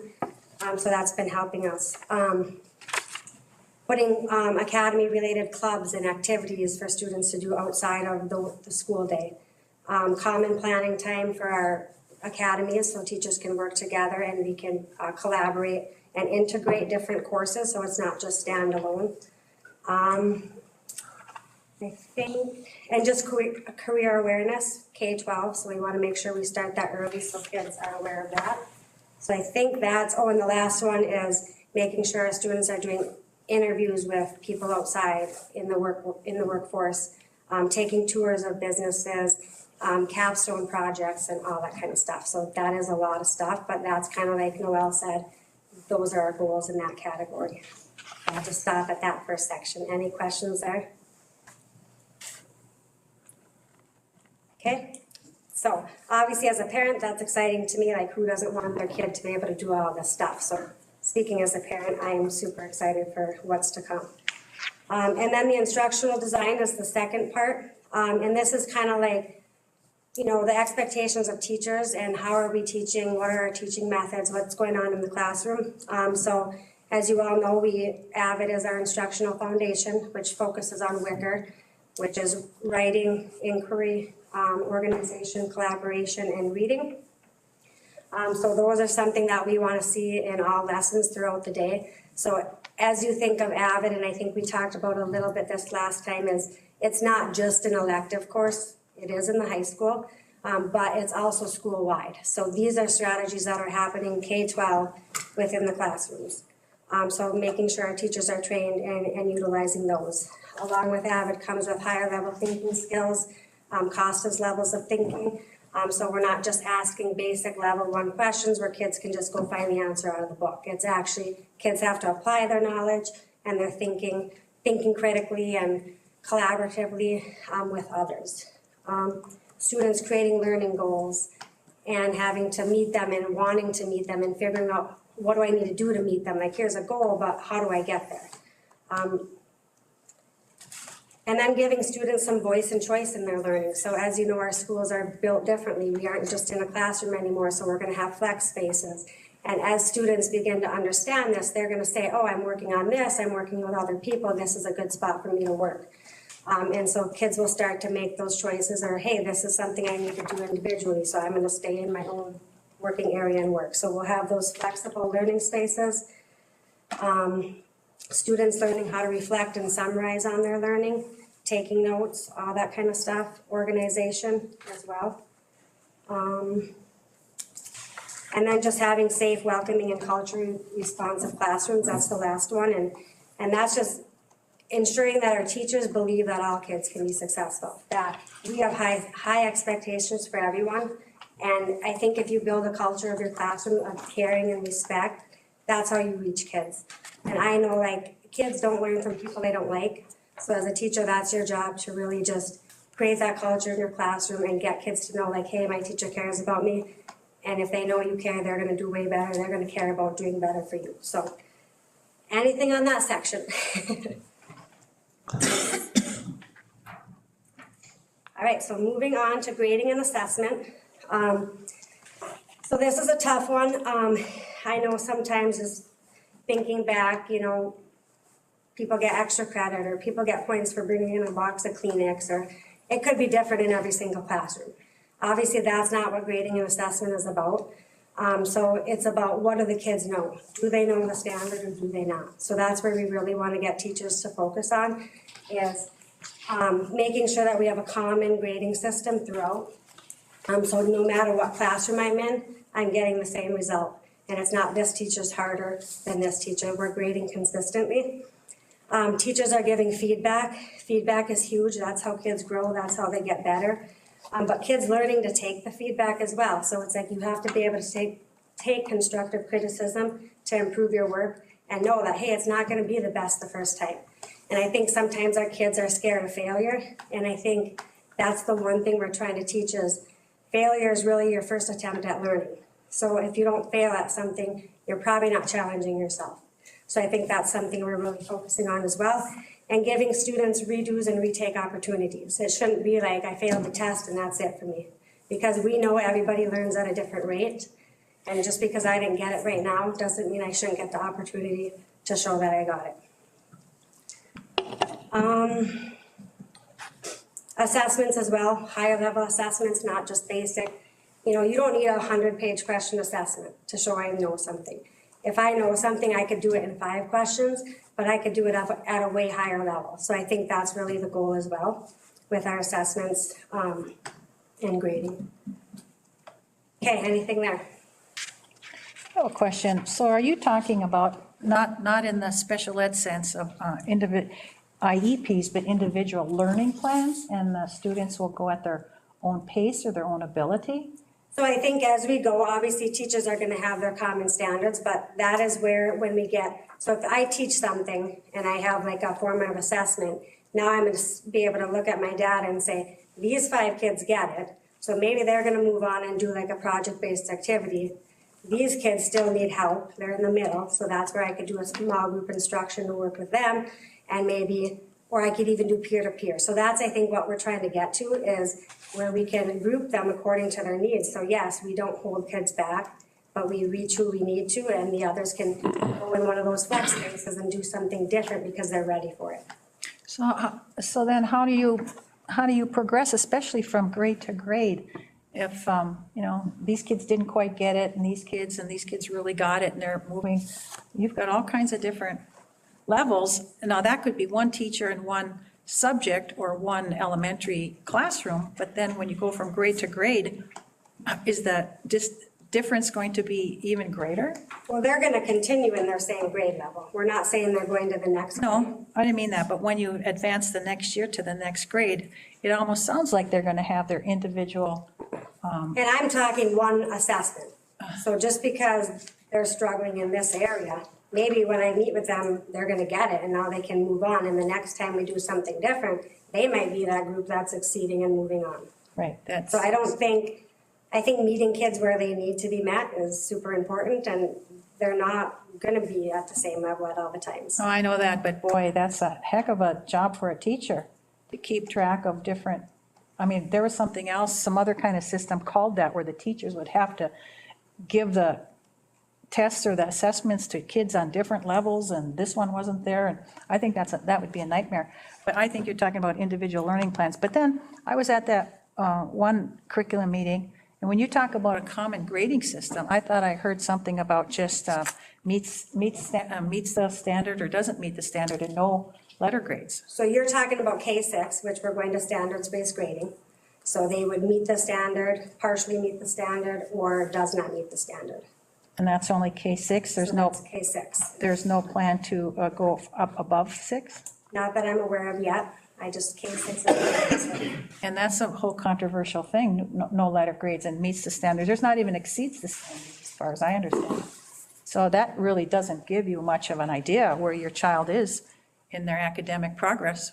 Personally, I think. If you look at, if my kid comes home with an A or a C, say, or my kid comes home with a report card that says he meets and does not meet here, that tells me my kid needs help right here. He comes home with a C, what do I know?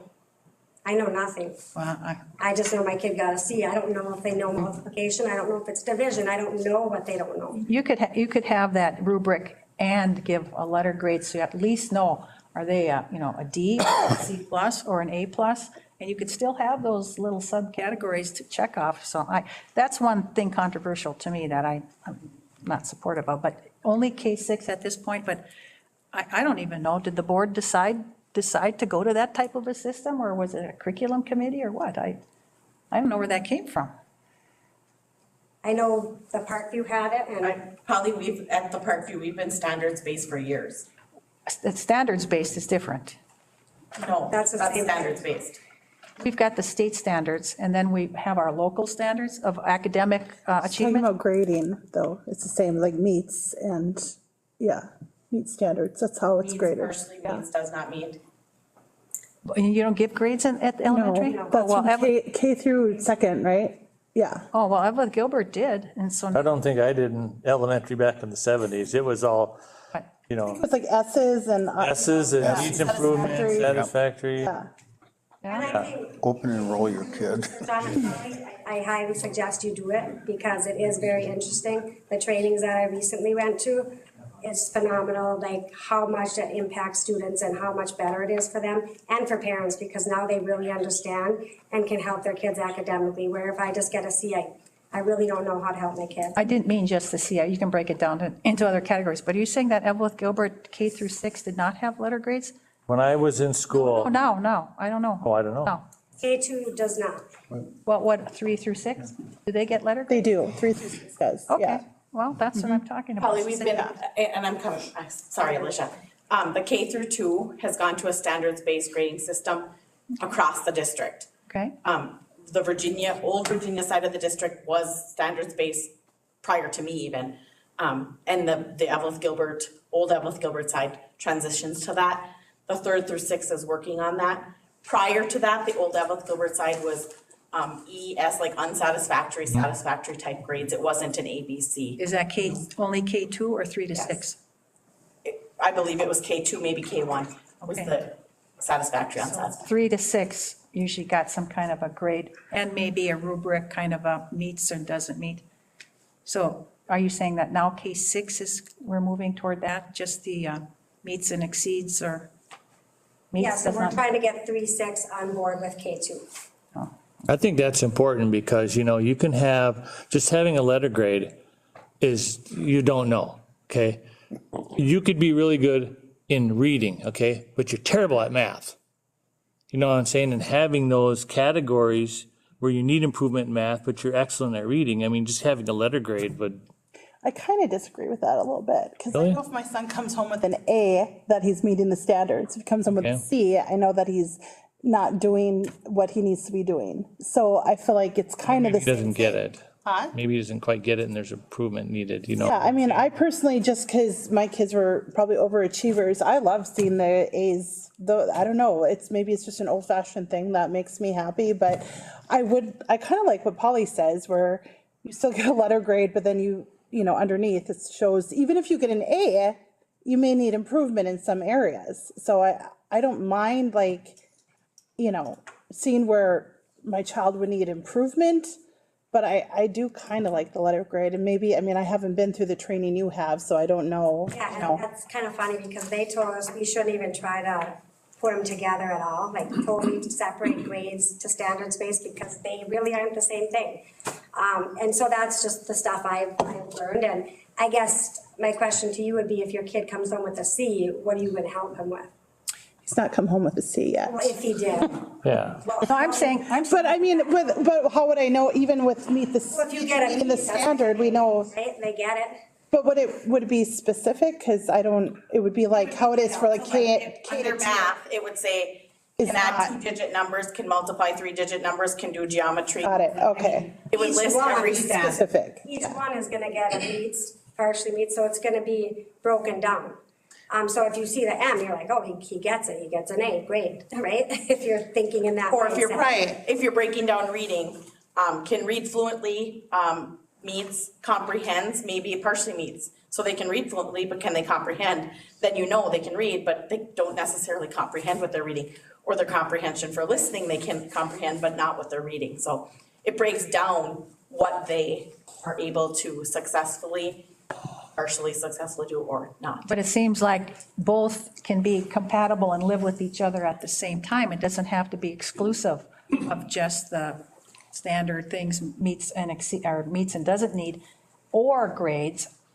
I think there's a But I think, purpose. Polly, what she just said is that you shouldn't try to mix and match them just to. Well, that's just a philosophy, an educational philosophy. And I think that just puts more work on teachers, which honestly, I don't think they need anymore. Like having them now grade this way and then do this way, I just think it complicates things. And just one more thing I'll say, it just occurred to me that, okay, even if you had that, you have 5 things that you're going to say meets, doesn't meet, whatever. So if you got 3 of the 5, maybe that's worth a B. And maybe if you've got 5 of the 5, that's worth an A, but you still can itemize those out. Maybe if you have 2, that would be like a D. That'll show you the level of what meeting so many of so many would be. I think you could do both, so whatever. That's just my opinion. Yeah, I kind of see it, like even when my kids were in, K through 2, I kind of saw they get a meets 4, but I still saw that as great for me. I saw it as A, B, you know what I mean? So I knew that, if he gets a 4, that's like an A. So it was kind of like the same thing, I guess, but. As an educator, as you guys are an administrator, you guys know what's best for the district. I'm with you. Okay, what works, what's fair, You guys go to training and, Yep. you know. And if we're going ahead with the new Professional academy style and we have to make some changes, we should make changes until we find out that they're not successful. And that kind of sounds like what we're going to be doing through the whole process is going in the direction, making it work. And if it doesn't work, We tweak it here, we tweak Reevaluate it there. and- change it and go forward. And one more thing, I think it helps teachers as well, and they're gonna find that, because then they really have to like analyze, hey, what does my kid know? Because I'm putting it on this report card and I'm breaking it down, and then they can say, oh, this is something my whole class is really struggling with.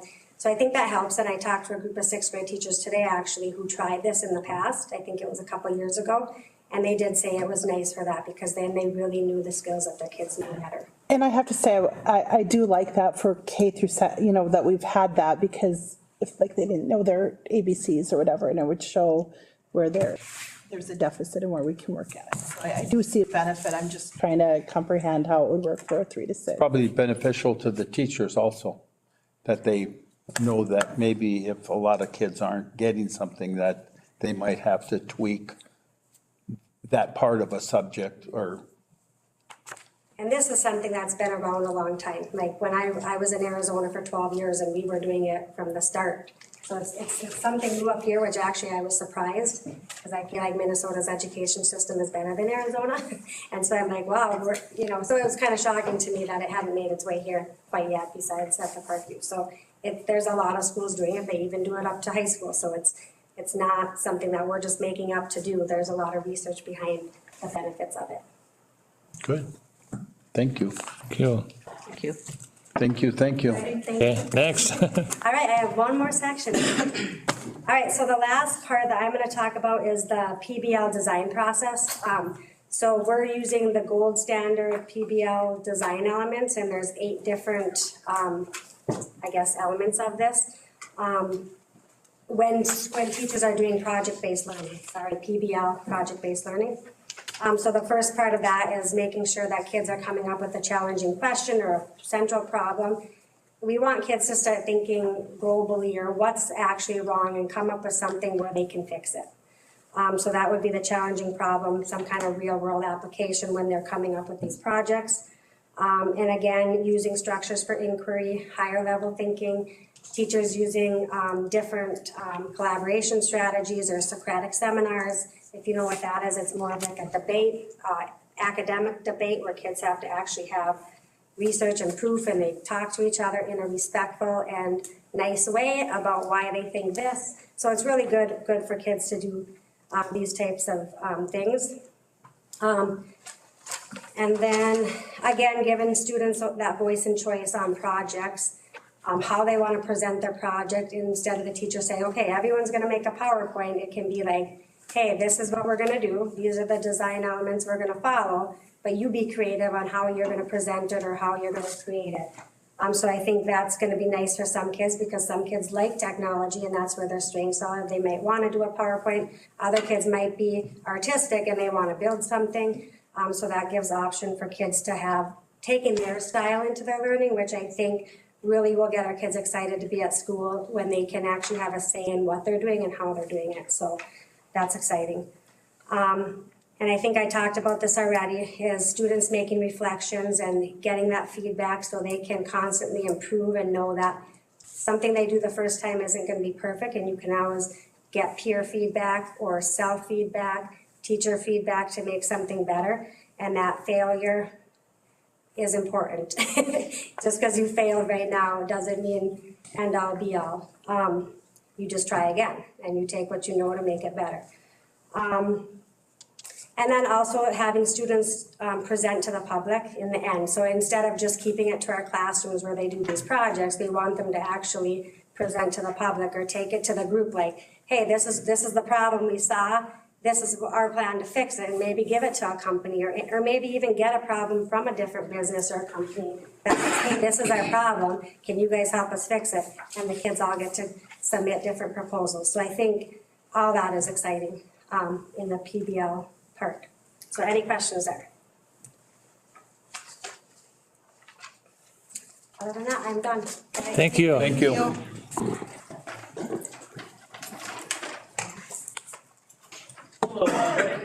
Hello. Hi, Spence. I've got a couple in the finance category. The first one is to create a strategic 3-year budget plan that is aligned to our district goals. That would, the plan would have the school board approve a 3-year plan every year, so it's gonna be evolving as we go. The leading indicators would be meeting quarterly with department heads, just to ensure that everything's in line, if there's any changes coming up over that year or the next 3 years that we should be looking at for the next 3-year budget. Future enrollment is probably the most significant assumption that we'll have to create in creating the 3-year budget plan. That's the first one. If anybody has questions on that. The second one is to create a monthly budget to actual report. This would be kind of just looking at that current school year on a monthly basis to see how we're tracking. And we would bring that to each department head each month, and then also to the school board for review. Leading indicators for that would be meeting monthly with department heads, and quarterly with the finance committee to make sure that any changes that need to be happening during that course of the year, that we catch them early. That's that one. And then we also have food service. What we'd like to do is investigate an effective, efficient, and nutritious food service delivery model. We would have to look at whether we want to have the current model we have, which is a food service management company, or bring that in-house and manage that food service on our own. We'd also want to look at farm to school plans, and that would be a part of our overall food service plan. We need to put a committee together to investigate both the farm to school and the delivery models, and look at the budget on either one of those and how that could fit into our 3-year budget plan. That's kind of the food service one. So we'd have to form a new committee on that. What would you recommend the title of that committee be? Food service. Right? And that's one. Well, there's a few things in there. If that's something that we're looking to do for the next school year when we open this is something that we would need to have a decision in probably by the end of March. I really like that farm to school. Ditto. That thought we go. Good too. Yep. Great idea. Yep. Okay, so 2. All right. That's perfect. Thanks. Thank you. Thanks, guys.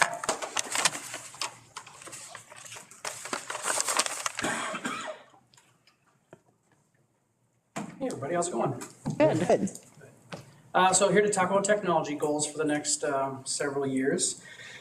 You might be aware of the new facilities that are growing up around us. Those are a pretty heavy lift for the technology department, as you can imagine. We're building some pretty top-notch, high-tech facilities for our students to learn in and our teachers to teach out of. And so that's kind of our big goal, is to bring all of our new buildings online and get all of those instructional spaces up and running and ready to go for the start of school. And then also kind of go through our older facilities, take out any components in there that are still usable and bring those into our new facilities, and then identify items that are worth some value, but something that we probably won't use, and then set those up for sale to try to bring back in some extra funding that we can use elsewhere in the district. So we've got some pretty ambitious sustaining goals there, if you can take a look through there. But some leading indicators that we're looking at is that we're gonna have every single student and staff member in our school district with a device to use for learning and for instruction. So 1-to-1, and that's pre-K through 12 for all students, and then all staff as well. We're also trying to build up really great collaborative spaces for our teachers to teach in and our students to learn in. So we want to see our teachers collaborating together on instructional topics that they're trying to do. Part of the academy model is to kind of meld our traditional subjects into an academy that the students have kind of gravitated towards. And so utilizing the technology that we can provide to help make that learning more attainable for those kids. They can use those things for research and for presentation and for collaborative project building. We want to see with some of this new technology, we want to see some of our kids doing some of the instruction. As many of you know, the best way to assimilate information is when you have to present it to somebody else, when you're teaching somebody else how to do it. So if we can see pockets every once in a while as we walk through the school, we've got a kid out here teaching the rest of the class how to do something. We know we're really making big gains in that kid's understanding of the topic, but also sometimes that kid-friendly language makes it easily understandable for other kids in the classroom. And so we're hoping to see in some areas, some small pockets of kids doing some instruction in some of these spaces as well. And then we want to make sure that we've got usable technology components from the older buildings, taken care of, and that our classroom AV systems are up and running, and then also that building security is up and running. So fob systems that work and make sure that anybody that needs to be in the building can get in the building into areas that they need to get into, they can get into those spots. And then when someone's access, times out, that they're not able to get into the building. So we have fall coaches that will be in the building in the fall time, but maybe if they're going to move on to something else, they don't have access to the building after they've stopped working for us. So making sure that that all works. And then also surveillance coverage and door access schedules and all those things are all configured appropriately to, keep our buildings safe for students to learn in. Those are kind of our leading indicators that things are working out well for us. You have any questions about any of that? On your last bullet here, under the sustaining box, is that an additional person for managing public and building performance technology? Yeah, so, with our new Performing Arts Center, there's a lot of technology that's in that space. And one of the things we see when we've got the symphony orchestra coming through and wanting to use our facilities, we have some pretty heavy requests from those entities at times where they want a lot of things happening. And I feel we need to have a person that's dedicated to that role. So they can be on hand to make sure that the soundboard is working, that the lights are all working, that if they've got the projector screens up and going, they've got those working to accent the orchestra's playing and things like that. So we've had a mixed bag on making sure we've had the right people there that know all of the different components of it. Sometimes our custodians are on hand and they try to help out with some things, but they're not necessarily well versed in all of the different technologies that are in there. So I think it's important, especially in this new Performing Arts Center, that we have someone who is trained and understands how to use those spaces so we can really meet the needs of the people using that space. For sure. Just in general, Noel, now that I kind of picked this one out, just because I was reading along, in this whole plan, do you have like an idea of how many other additional staff that this might take?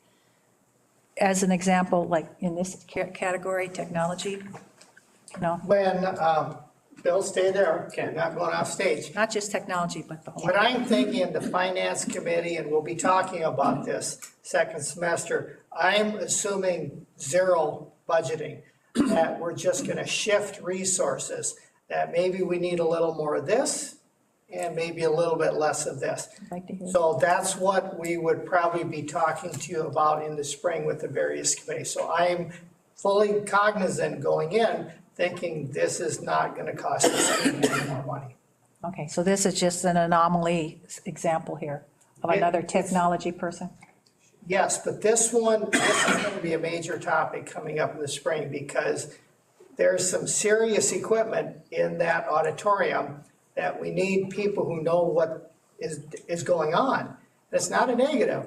This is what happens. Once you get to a certain size and you have certain types of facilities, it's very common for schools to have one person who is kind of the go-to person. So when someone comes in, even if a group comes in on community ed through the two activity directors, they want to run a performance, they can't do the performance unless we have our person there to manage the lights and the sound and make sure that nothing gets messed up. Hopefully we have a bunch of those people on hand, so you ain't burdening just one person all the time. We'll be talking more about this. This is Bill's dream.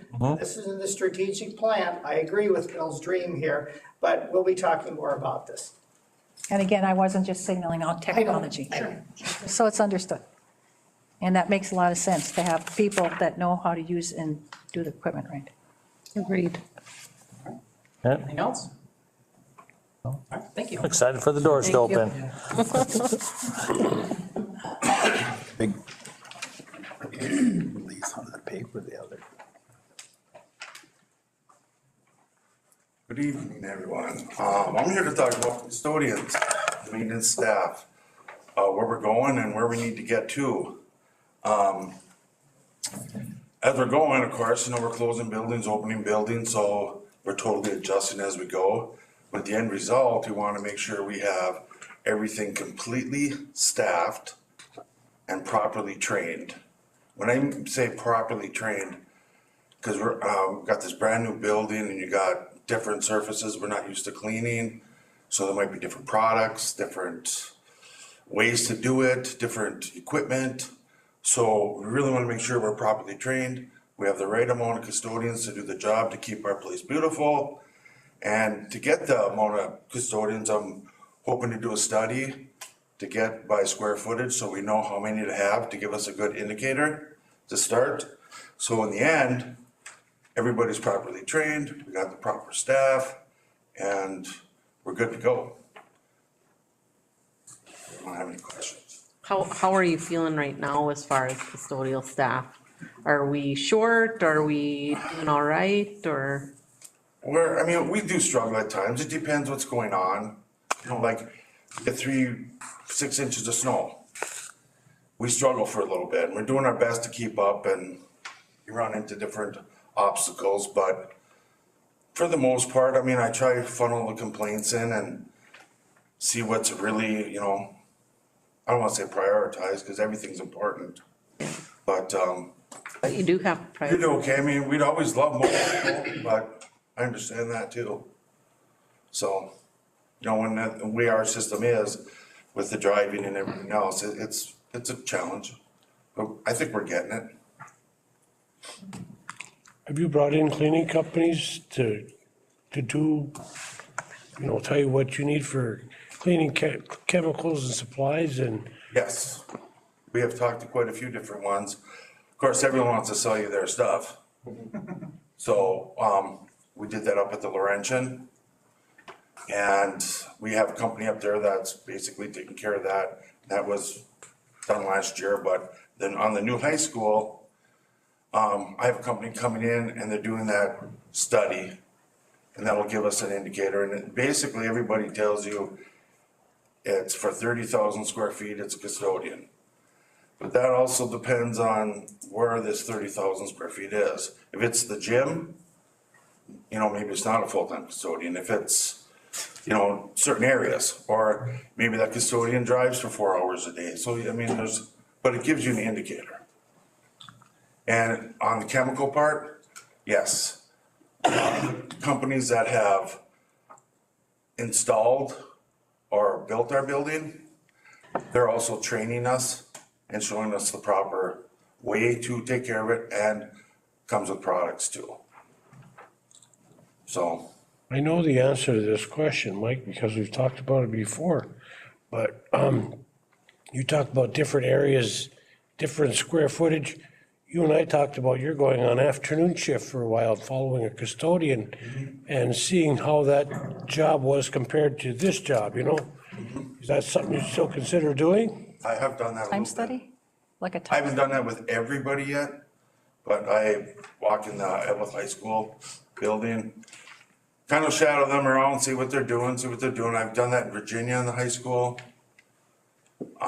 It just depends randomly. And I've kind of been doing that depending if maybe an area hasn't been getting as cleaned as it should, or I think it should, so we can solve the problem and fix it. Is that like a time study? Am I- Is that like a time study? I guess, it's my deal, I guess. It's not an official, whatever, I'm just making sure that, because you're always hearing complaints on, I got too much, I got this, well, I need to know that. And I need to go see exactly what's going on.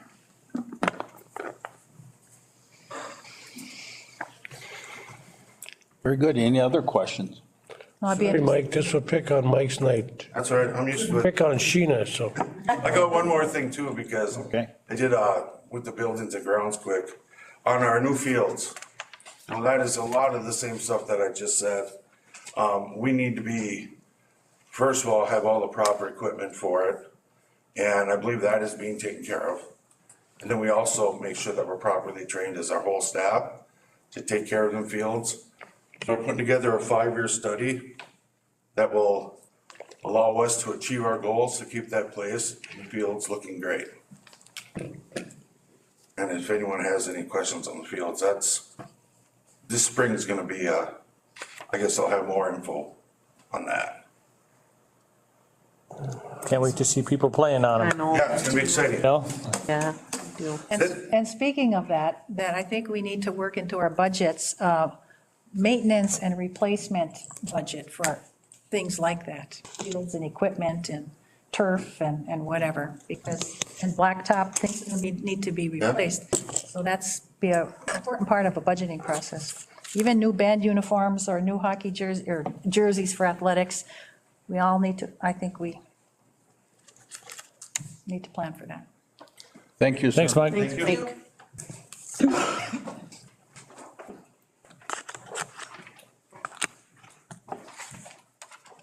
Evening, board members. I'm here to talk about transportation. Our goal has to be to provide safe, efficient transportation to our students and everybody who attends here at the lowest possible cost. We're going to do that we're going to complete a comprehensive plan for routing the kids, all K through 12 now, because a lot of these kids are not going to be in walk zones anymore around the schools. So we're going to be picking up a lot more kids and transporting. The plan has got to emphasize safety. It's got to emphasize efficiency, which goes along with the lowest cost. So the more efficient we can get, the lower the cost is going to be to the school district. We also have to implement a rotation program on our buses to get buses so that they're 10 years old or less. The problem with northern Minnesota is the salt. Structurally, buses, they rust before they have mechanical problems. That's kind of why a 10-year window on that is probably pretty good. We also need to have someone else who can route kids, drive bus, and basically do the things that I do when we route kids. We have 2,500 kids that we have to route, and we need to have someone else who can do these things that I do also. We need to provide redundancy on some of this stuff. The leading indicators are, we're gonna meet with the district software company to help us with routing. Those meetings have already taken place, some of them, as of this morning even. Then we're gonna be meeting with administrators, probably the board, earlier. Like Noel said, some of these things are gonna happen over time, 2-3 years. This one's gonna have to happen faster than that. So you should be hearing from me. I'm trying to get a plan together somewhere in January or so that you'll be able to see. We're gonna get quotes on the buses quicker so that we can move it along. And we're going to collaborate with the routing software company to get these things done quickly. Any questions? So you're referring to another person. Are you referring to possibly another position? It could be another position. It could be someone who's already on staff. Yeah, okay, rearrangement of responsibility. It could be. Could be, though, could be. Hey, Bob, how many buses do you figure are gonna be coming to Laurentian and high school on a daily basis? Just, you probably don't know that. I don't know that yet, Tom. I don't. Be a percentage, like 70% of your buses would come here just by, Well, we're gonna have to, Yeah. We have Evelyn, then we. No, I mean, I know, but Eventually, eventually, yeah. 70% will be coming through here. Our kids that are out in the country or open enrollment, they're gonna be on the buses anyways. We're talking about the kids who walked in Evelyn, the kids who walked in Virginia. Those are the ones that are gonna drive this thing. I was curious with the situation we have. I happened to be in Forest Lake some years ago. I don't know what their school district, but they had like, I'm guessing 75 buses pull in at one time. And when they took off, they had the city police closing off streets. You know, the students that are driving here, are they gonna be able to take off and drive away with buses here? Or are they gonna be kept here until every bus is gone? I mean, there are a lot of options. Yeah, there are. The first couple of days at Laurentian, those were some trying days with the parents dropping off kids, but that ironed itself out after 3, 4, 5 days. So, you know, when everybody kind of knew their place, it got way better, and it's very good right now, so. Okay, thank you. Thank you. Thank you, Bob. Well, you guys are doing a you guys- great you guys job already had your waiting opportunity. forever to come up and talk to us. You're back. We're gonna talk about activities first, and then Chad will work on some community. Have split up. I guess our overall philosophy and goal would be to develop quality and sustaining programs while providing students with ample opportunities to participate in a variety of activities. We got lots of activities. We're gonna be always adding some more clubs and all that stuff, but one of our sustaining things is we want to add intramural sports and utilize our facilities, utilize our pool and our fields and stuff like that. So we're hoping to get intramural sports up and running. One other thing that's attaining is we want every student to be involved in at least one activity. We're close, but we don't have every student involved in one activity. We got 300 some students, for example, this fall in an activity. You know, if we can get that to all 600, 700, that'd be great. But overall, we're about 70% of our students are in an activity, so 30% of our kids are not in an activity.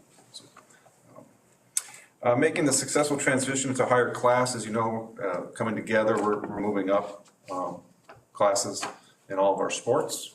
Some of our teams are already there, you know, like our cross-country team, they're in the class that they're gonna be in and they're competing well, but this is our first year for basketball, you know, and next year we're moving into 3A, and football we're moving into 4A, and baseball, and softball we're moving to 3A and stuff, so all our sports are moving up and we wanna be able to compete at that highest level with them. Athletes model the principles of why we play, and athletes model the difference between goals and purposes. You can see down our leading indicators down there, that's something we wanna train our coaches on, and knowing that difference between goals and purpose for why we play. And then, of course, we want to utilize this new strength, our new weight room, and we hired a strength coach, and to sustain and get to that level, we want all our athletes and coaches utilizing the strength and weight program on a regular basis. And then you can see in the leading indicator down there, coaches and athletes are effectively utilizing the weight room and tracking progress through Train Heroics or similar program. It's like an app that tracks all the athletes' progress, stuff like that. So, and then of course, the last leading indicator would be that we have intramural sports up and running and they're being used. What those sports might be, there's some examples there, but we're up for everything. Or you know, we'll do a survey to our kids, see what they like to see, what kind of intramural sports they would have. So that's our kind of our goal and philosophy here for athletics. Are there any questions on that part? I love that, actually. I think that's super cool, and hopefully get more kids involved and be able to participate in different things that we've not had. So I think that's a great thing. So if we move on to the community ed, we want to improve the overall quality of the programs offered by Rockbridge Community Ed Department and extending the range and number of programs offered. Sustaining indicators would be the school district is effectively running school-age childcare at Laurentian Elementary and Parkview, something we talked about earlier. The range and number of classes and activities offered is sufficient to meet the needs of students and adults in the community. So offering community ed classes and activities that anybody can find an interest to do something. The design of a new flyer pamphlet book exists, and we are generating significant advertising revenue. We looked at different models around the state and how they run their community ed advertising and how do they get their message out. We looked at Duluth's, and they actually have advertising in there, so it is an income generator, not just an expense when you put out your community ed booklets. And to report to the school board on the feasibility of school-run daycare, which is different than our school-run childcare. Our leading indicators, our students and families are eager to continue and effectively utilize the school-age childcare offered by the district. Classes and activity evaluations are positive, and students and parents are eager to continue in the participation. So an exit interview type thing at the end of the class, like when you go to a training, how did you like the program? How did you like the class? The new flyer pamphlet is created on schedule and released on time for students and parents to sign up. The flyer book pamphlet is compared to other districts, and the best ideas are taken over for use. Local businesses are eager to advertise in the pamphlet and to determine the interest, cost, effectiveness for a school-run childcare, daycare. So that would be our goals for the community ed department. Do you have designated spaces yet for possible daycare in our facilities? Daycare is still just discussion. I know. Right? I know, but as far as space. We don't have any of those discussion Okay. places yet. That's still completely developmental, exploratory stage that we need to continue just to. It'll take some. Maybe somewhere in this building, maybe somewhere, we don't Yeah, okay, just. utilize whatever space we can have. Any other questions? Yeah, I know from the community ed meetings, and maybe this would be a good time to put that shout out there, that if people have, know of some classes they'd be interested in, or people that would be interested in teaching classes. I know Julie's always looking, and it's hard to find people that want to do that. Absolutely. One of our kind of sub goals was to get more staff to do those things. There wasn't many staff teaching community ed classes. We'd like to get more staff. Staff, money. Exactly. Thank you. Thank you. Thank you.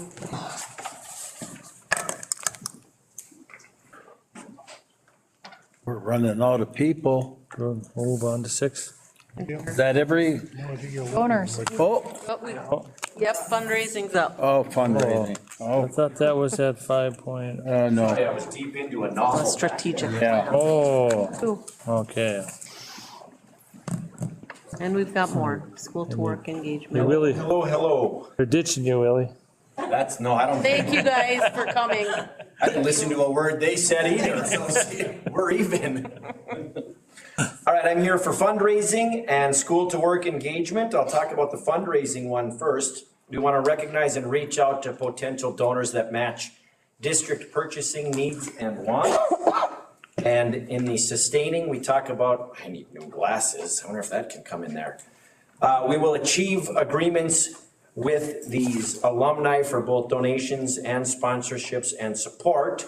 We will achieve agreements with these companies and businesses and corporations for both donations, sponsorships, and supports. You heard that coming out loud in the academy model, especially at the beginning when Alicia was speaking about those relationships and getting everything started. So that's what we're talking about, and you'll hear that same theme here, because when Michelle Ufford had this as a full-time job, the school to work engagement, and when we decided to combine them, we realized the reason we combined them is because this is all of this. Tom, this is good stuff, my man. Where are you going? This is great stuff. We realized that it's a lot of the same people that I'm talking to, so we were able to create both jobs, save the district some money. So you'll notice that a lot of these are very similar. The leading indicators, man, that is really small for me, I'm sorry.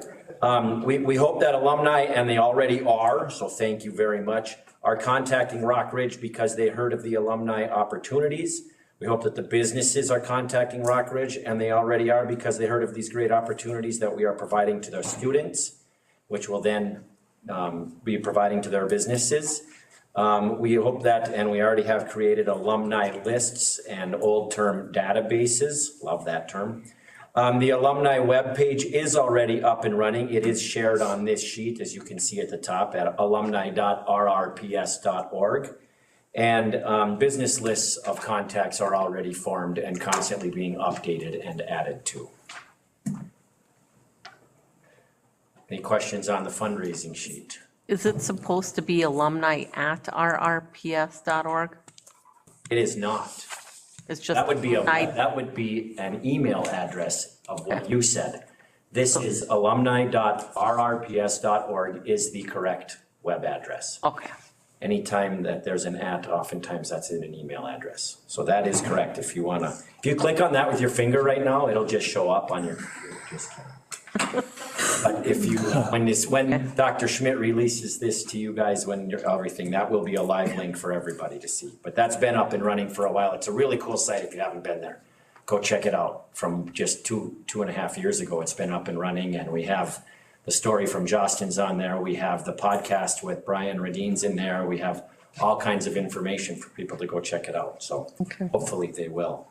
You know, quick note, this is gonna sound like I'm, kind of, schmoozing up with Dr. Schmidt, but it's important that we realize that, again, Dr. Schmidt knows that I wouldn't do this because I challenge him all the time, but this is a huge money saver by him taking care of this strategic plan himself. We have hired this out in previous years for a lot of money. Well, I shouldn't say that. I'm an extremist when I can, but for a lot of money. And us taking care of this in-house is a huge money-saving move for the district. So that just needs to go noticed, in my opinion, being a taxpayer in the community and all of that. And it's being done very well. Questions on fundraising? Anything else? Can you repeat everything that I missed? Yeah, he said, I'm glad Tom is on, because now I can. RRPS YouTube channel. School to work engagement, create robust career exploration opportunities for our students and create a database of active professional partners interested in providing our students with fantastic career exploration opportunities. If we are sustaining, we will achieve long-term sustainable agreements with these companies for both on and off campus student experiences.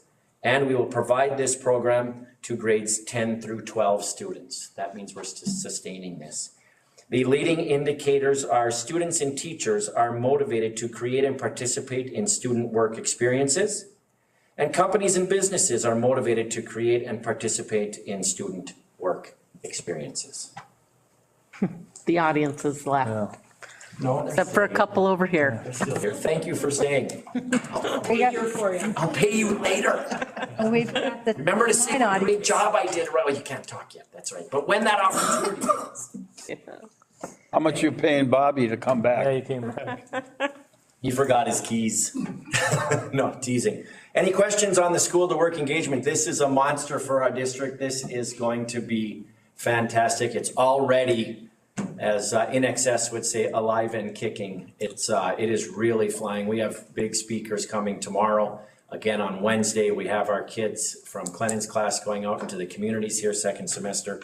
This one is really taking off. And obviously, with the $2.7 million, the fundraising has kicked off too. So both of these are going very well and will continue to. I love it. I mean, some of the experience I've had, even on the board, early on, I went with some of the classes to Joy Global, over to Hibbing and I can actually tell you about I can't use his name, but a senior in Virginia that goes to school during the day. When he gets done at 3:30, he goes to work for RMS as a welder until 9 o'clock at night, making fabulous money. He's doing great work. That's exactly what we hope for. And I know your story's true, so don't question that when I keep talking. They have had an open welder at many businesses unfilled for over 2 years. So I'm so happy that our kid is getting trained at Rockridge Public Schools and immediately being able to go out and fulfill both RMS's need and that kid's opportunity. Sure. Exactly what we're hoping for. Yep, I agree. Exciting stuff. And when we went to Alexandria, those of us that went there, we saw and heard about lots of examples like that throughout all of the career academies, which is exciting to see this come together. We have our first pathway. It'll be in Mark's, at some point be in Mark's, what did he present tonight? The booklet for classes, course catalog, sorry. And I've been working with Minnesota North College and the Jeff Terrell and Roy Smith out of the Minnesota North Colleges. And we have a template for our first pathway being completed in the medical careers. So our kids who are interested in medical careers of any kind will be able to look at that now, right now, in this episode of course catalogs happening for current 11th, 10th, 9th, and 8th graders. They will have information as we get it linked up to see, okay, I'm really interested in that. What classes should I take? That's exactly what pathways are. When you hear that word, that is just the simplest level of what a pathway is. Okay, I'm interested in that. What should I take? Good. Taking these will then let me know if I should continue in this pathway or no, I don't like these classes. I'm going to go check out a different pathway. That's exactly what we want to do so they don't have to do it and pay $17 million in college to find that out. I think this whole thing is an excellent opportunity for partnering with like Minnesota North. And the people in our communities, the businesses have been arms wide open. Yeah. Arms wide open. And I think you'll see that tonight in the Essentia agreement. Are we not even there yet? Not there yet. We're not there? Not there yet. Oh, I'll just go park over there. Anybody have any more questions? No. Nope. Thank you. And then everything always eventually comes full circle. So here I am coming full circle. At the very end, there's two parts of the strategic plan that I'm going to point out just because I was involved heavily with them because of that. The first one is teacher evaluation and feedback. We do evaluate teachers, we're required to, tenured and non-tenured. We have been using a version of Charlotte Danielson. It's been out for a long time. It was one of the first ones out of the chute where it was a rubric. Now, its time has passed, but that's the one we're using. So we are going ahead with that. So what we'd like to do is to find a different one that works better for what we're trying to accomplish here. We're talking about the 21st century, we're talking about career academies, we're talking about collaboration, we're talking about rigor, we're talking about visible learning. So we want to find a teacher evaluation instrument that actually is better for what we're trying to do here at Rock Ridge. So the goal would be to find one and then implement it and do it. And to find one, I would have a group of teachers. One of you is welcome to join us, and we would look at different teacher evaluation systems and then come upon one that worked best for where we are. Here's why this is important. For example, I'll compare and contrast with the Charlotte Danielson. And I know it's 8:15, but this is important. With the Charlotte Danielson, there's 4 main areas. 3 of the areas you can't see. It's like planning, getting ready for teaching. It's things you don't see in the classroom. There's only one part of that evaluation that actually has to what you actually do and see in the classroom. The newer models, it's all in the classroom. It's what do you actually see. For example, someone can say, I'll use me as an example. I taught something. I planned 5 hours for this lesson. And then I do the lesson, it bombs. It doesn't work. The kids don't learn anything.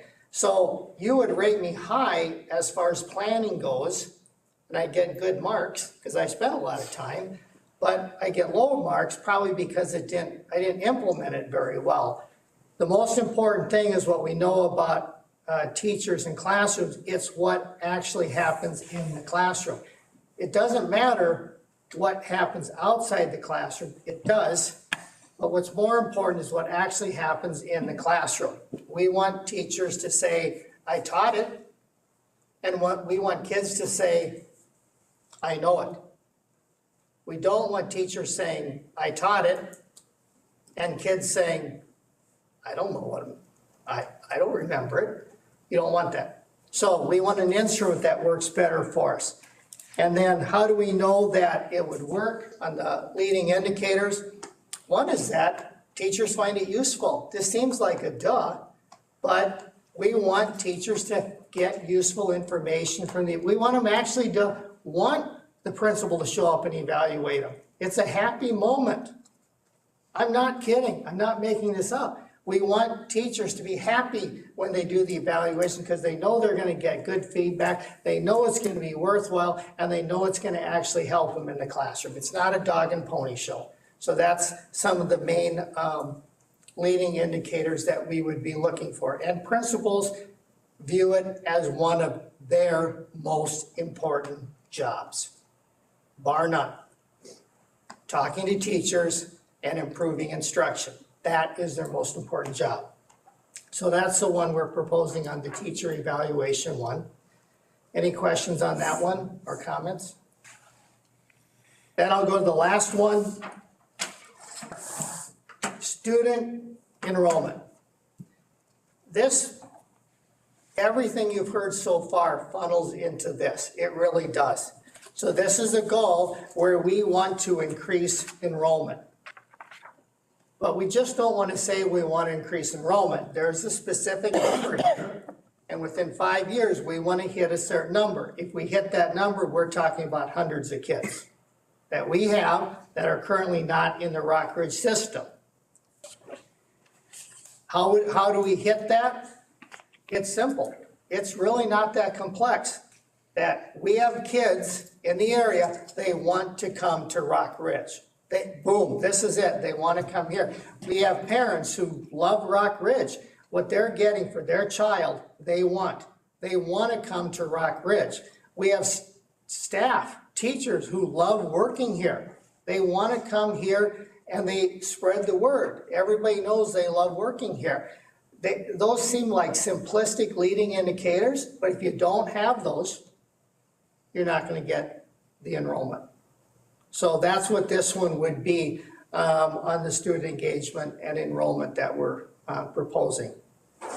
That is the end of what we're going to show you right now. However, I'm going to give you one heads up. You do have another one coming in December, and it's the one with the Indigenous education.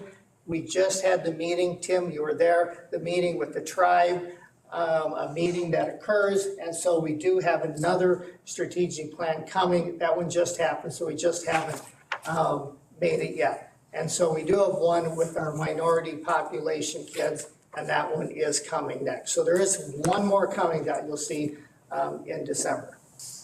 I am to the end of the strategic plan. Any overall questions about any parts of the strategic plan? Thank you. Thank you, Noel. Thank you. Thank you.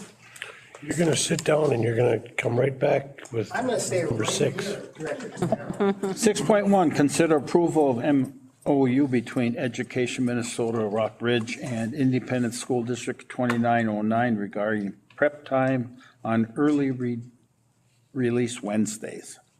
This, members of the board, is an offshoot of negotiations. As you know, some of you were there for negotiations, and the board ultimately approved the teacher contract. We merged two contracts together. It was a long process. There were a lot of things we had to talk, and we knew that if we missed something, we would just bring it up and then we take care of it. This is an item that neither side brought up during the negotiations, and now we're noticing it. So the teachers filed a grievance. We talked to them, and what you have in front of you is what we are proposing for the solution. The teachers union is also proposing this for a solution. In essence, what happened is that we converted the contracts from teaching periods. So rather than a teacher teaching 5 periods, for example, we converted it to minutes. We did that because it would be easier in the high school career academy to create classes where some might be a little longer, where others might be a little bit shorter, because we know sometimes you need a little more time, other times you don't need a little more time. We did that. Unintentionally, we created a little bit of an issue with Wednesday early outs.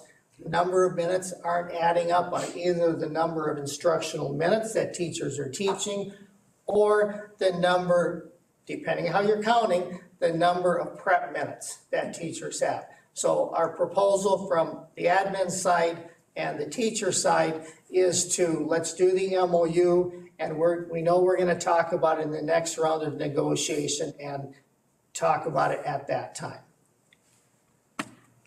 So we're looking for a motion. We have a I'll motion by support. Tom, support by Brandy. Is there any discussion? Is there any discussion? With no further discussion, all those in favor signify by saying aye. Aye. Opposed?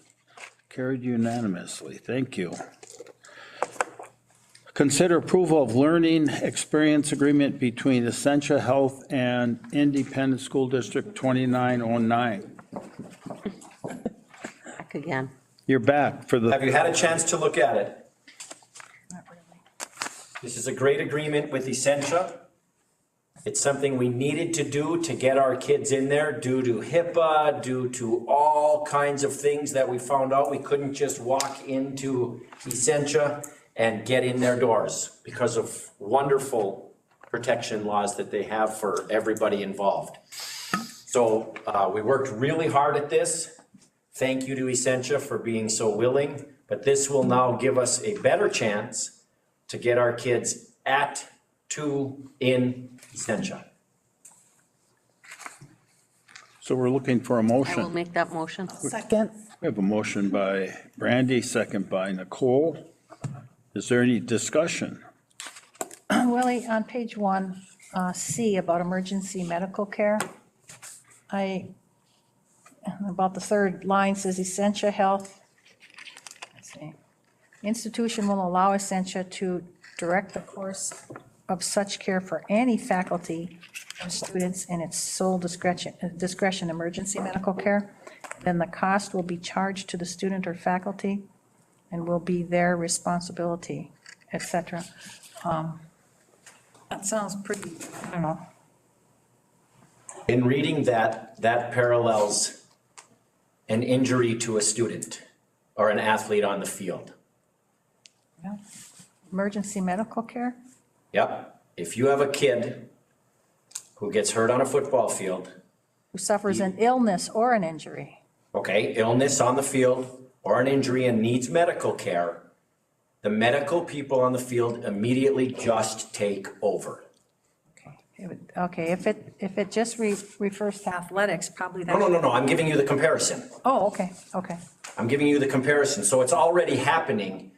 They're just saying if it happens, this is my interpretation. It parallels if something were to happen to a kid on the field, the emergency part just takes over. And I pay for my kid, even though Essentia did everything. They do all of that. But keep asking if that doesn't make sense if that parallel doesn't make sense. Well, it's just, we give them in their sole discretion the decision-making power for any emergency medical care, and it'll be charged to the student or the staff. Exactly what we do in an injury on the hockey rink or the football field.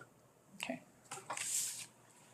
Great question, though. You wouldn't wait for like some other medical team to show up and administer first aid. I wouldn't say to wait, I was just wondering about the responsibility and liability or something like that.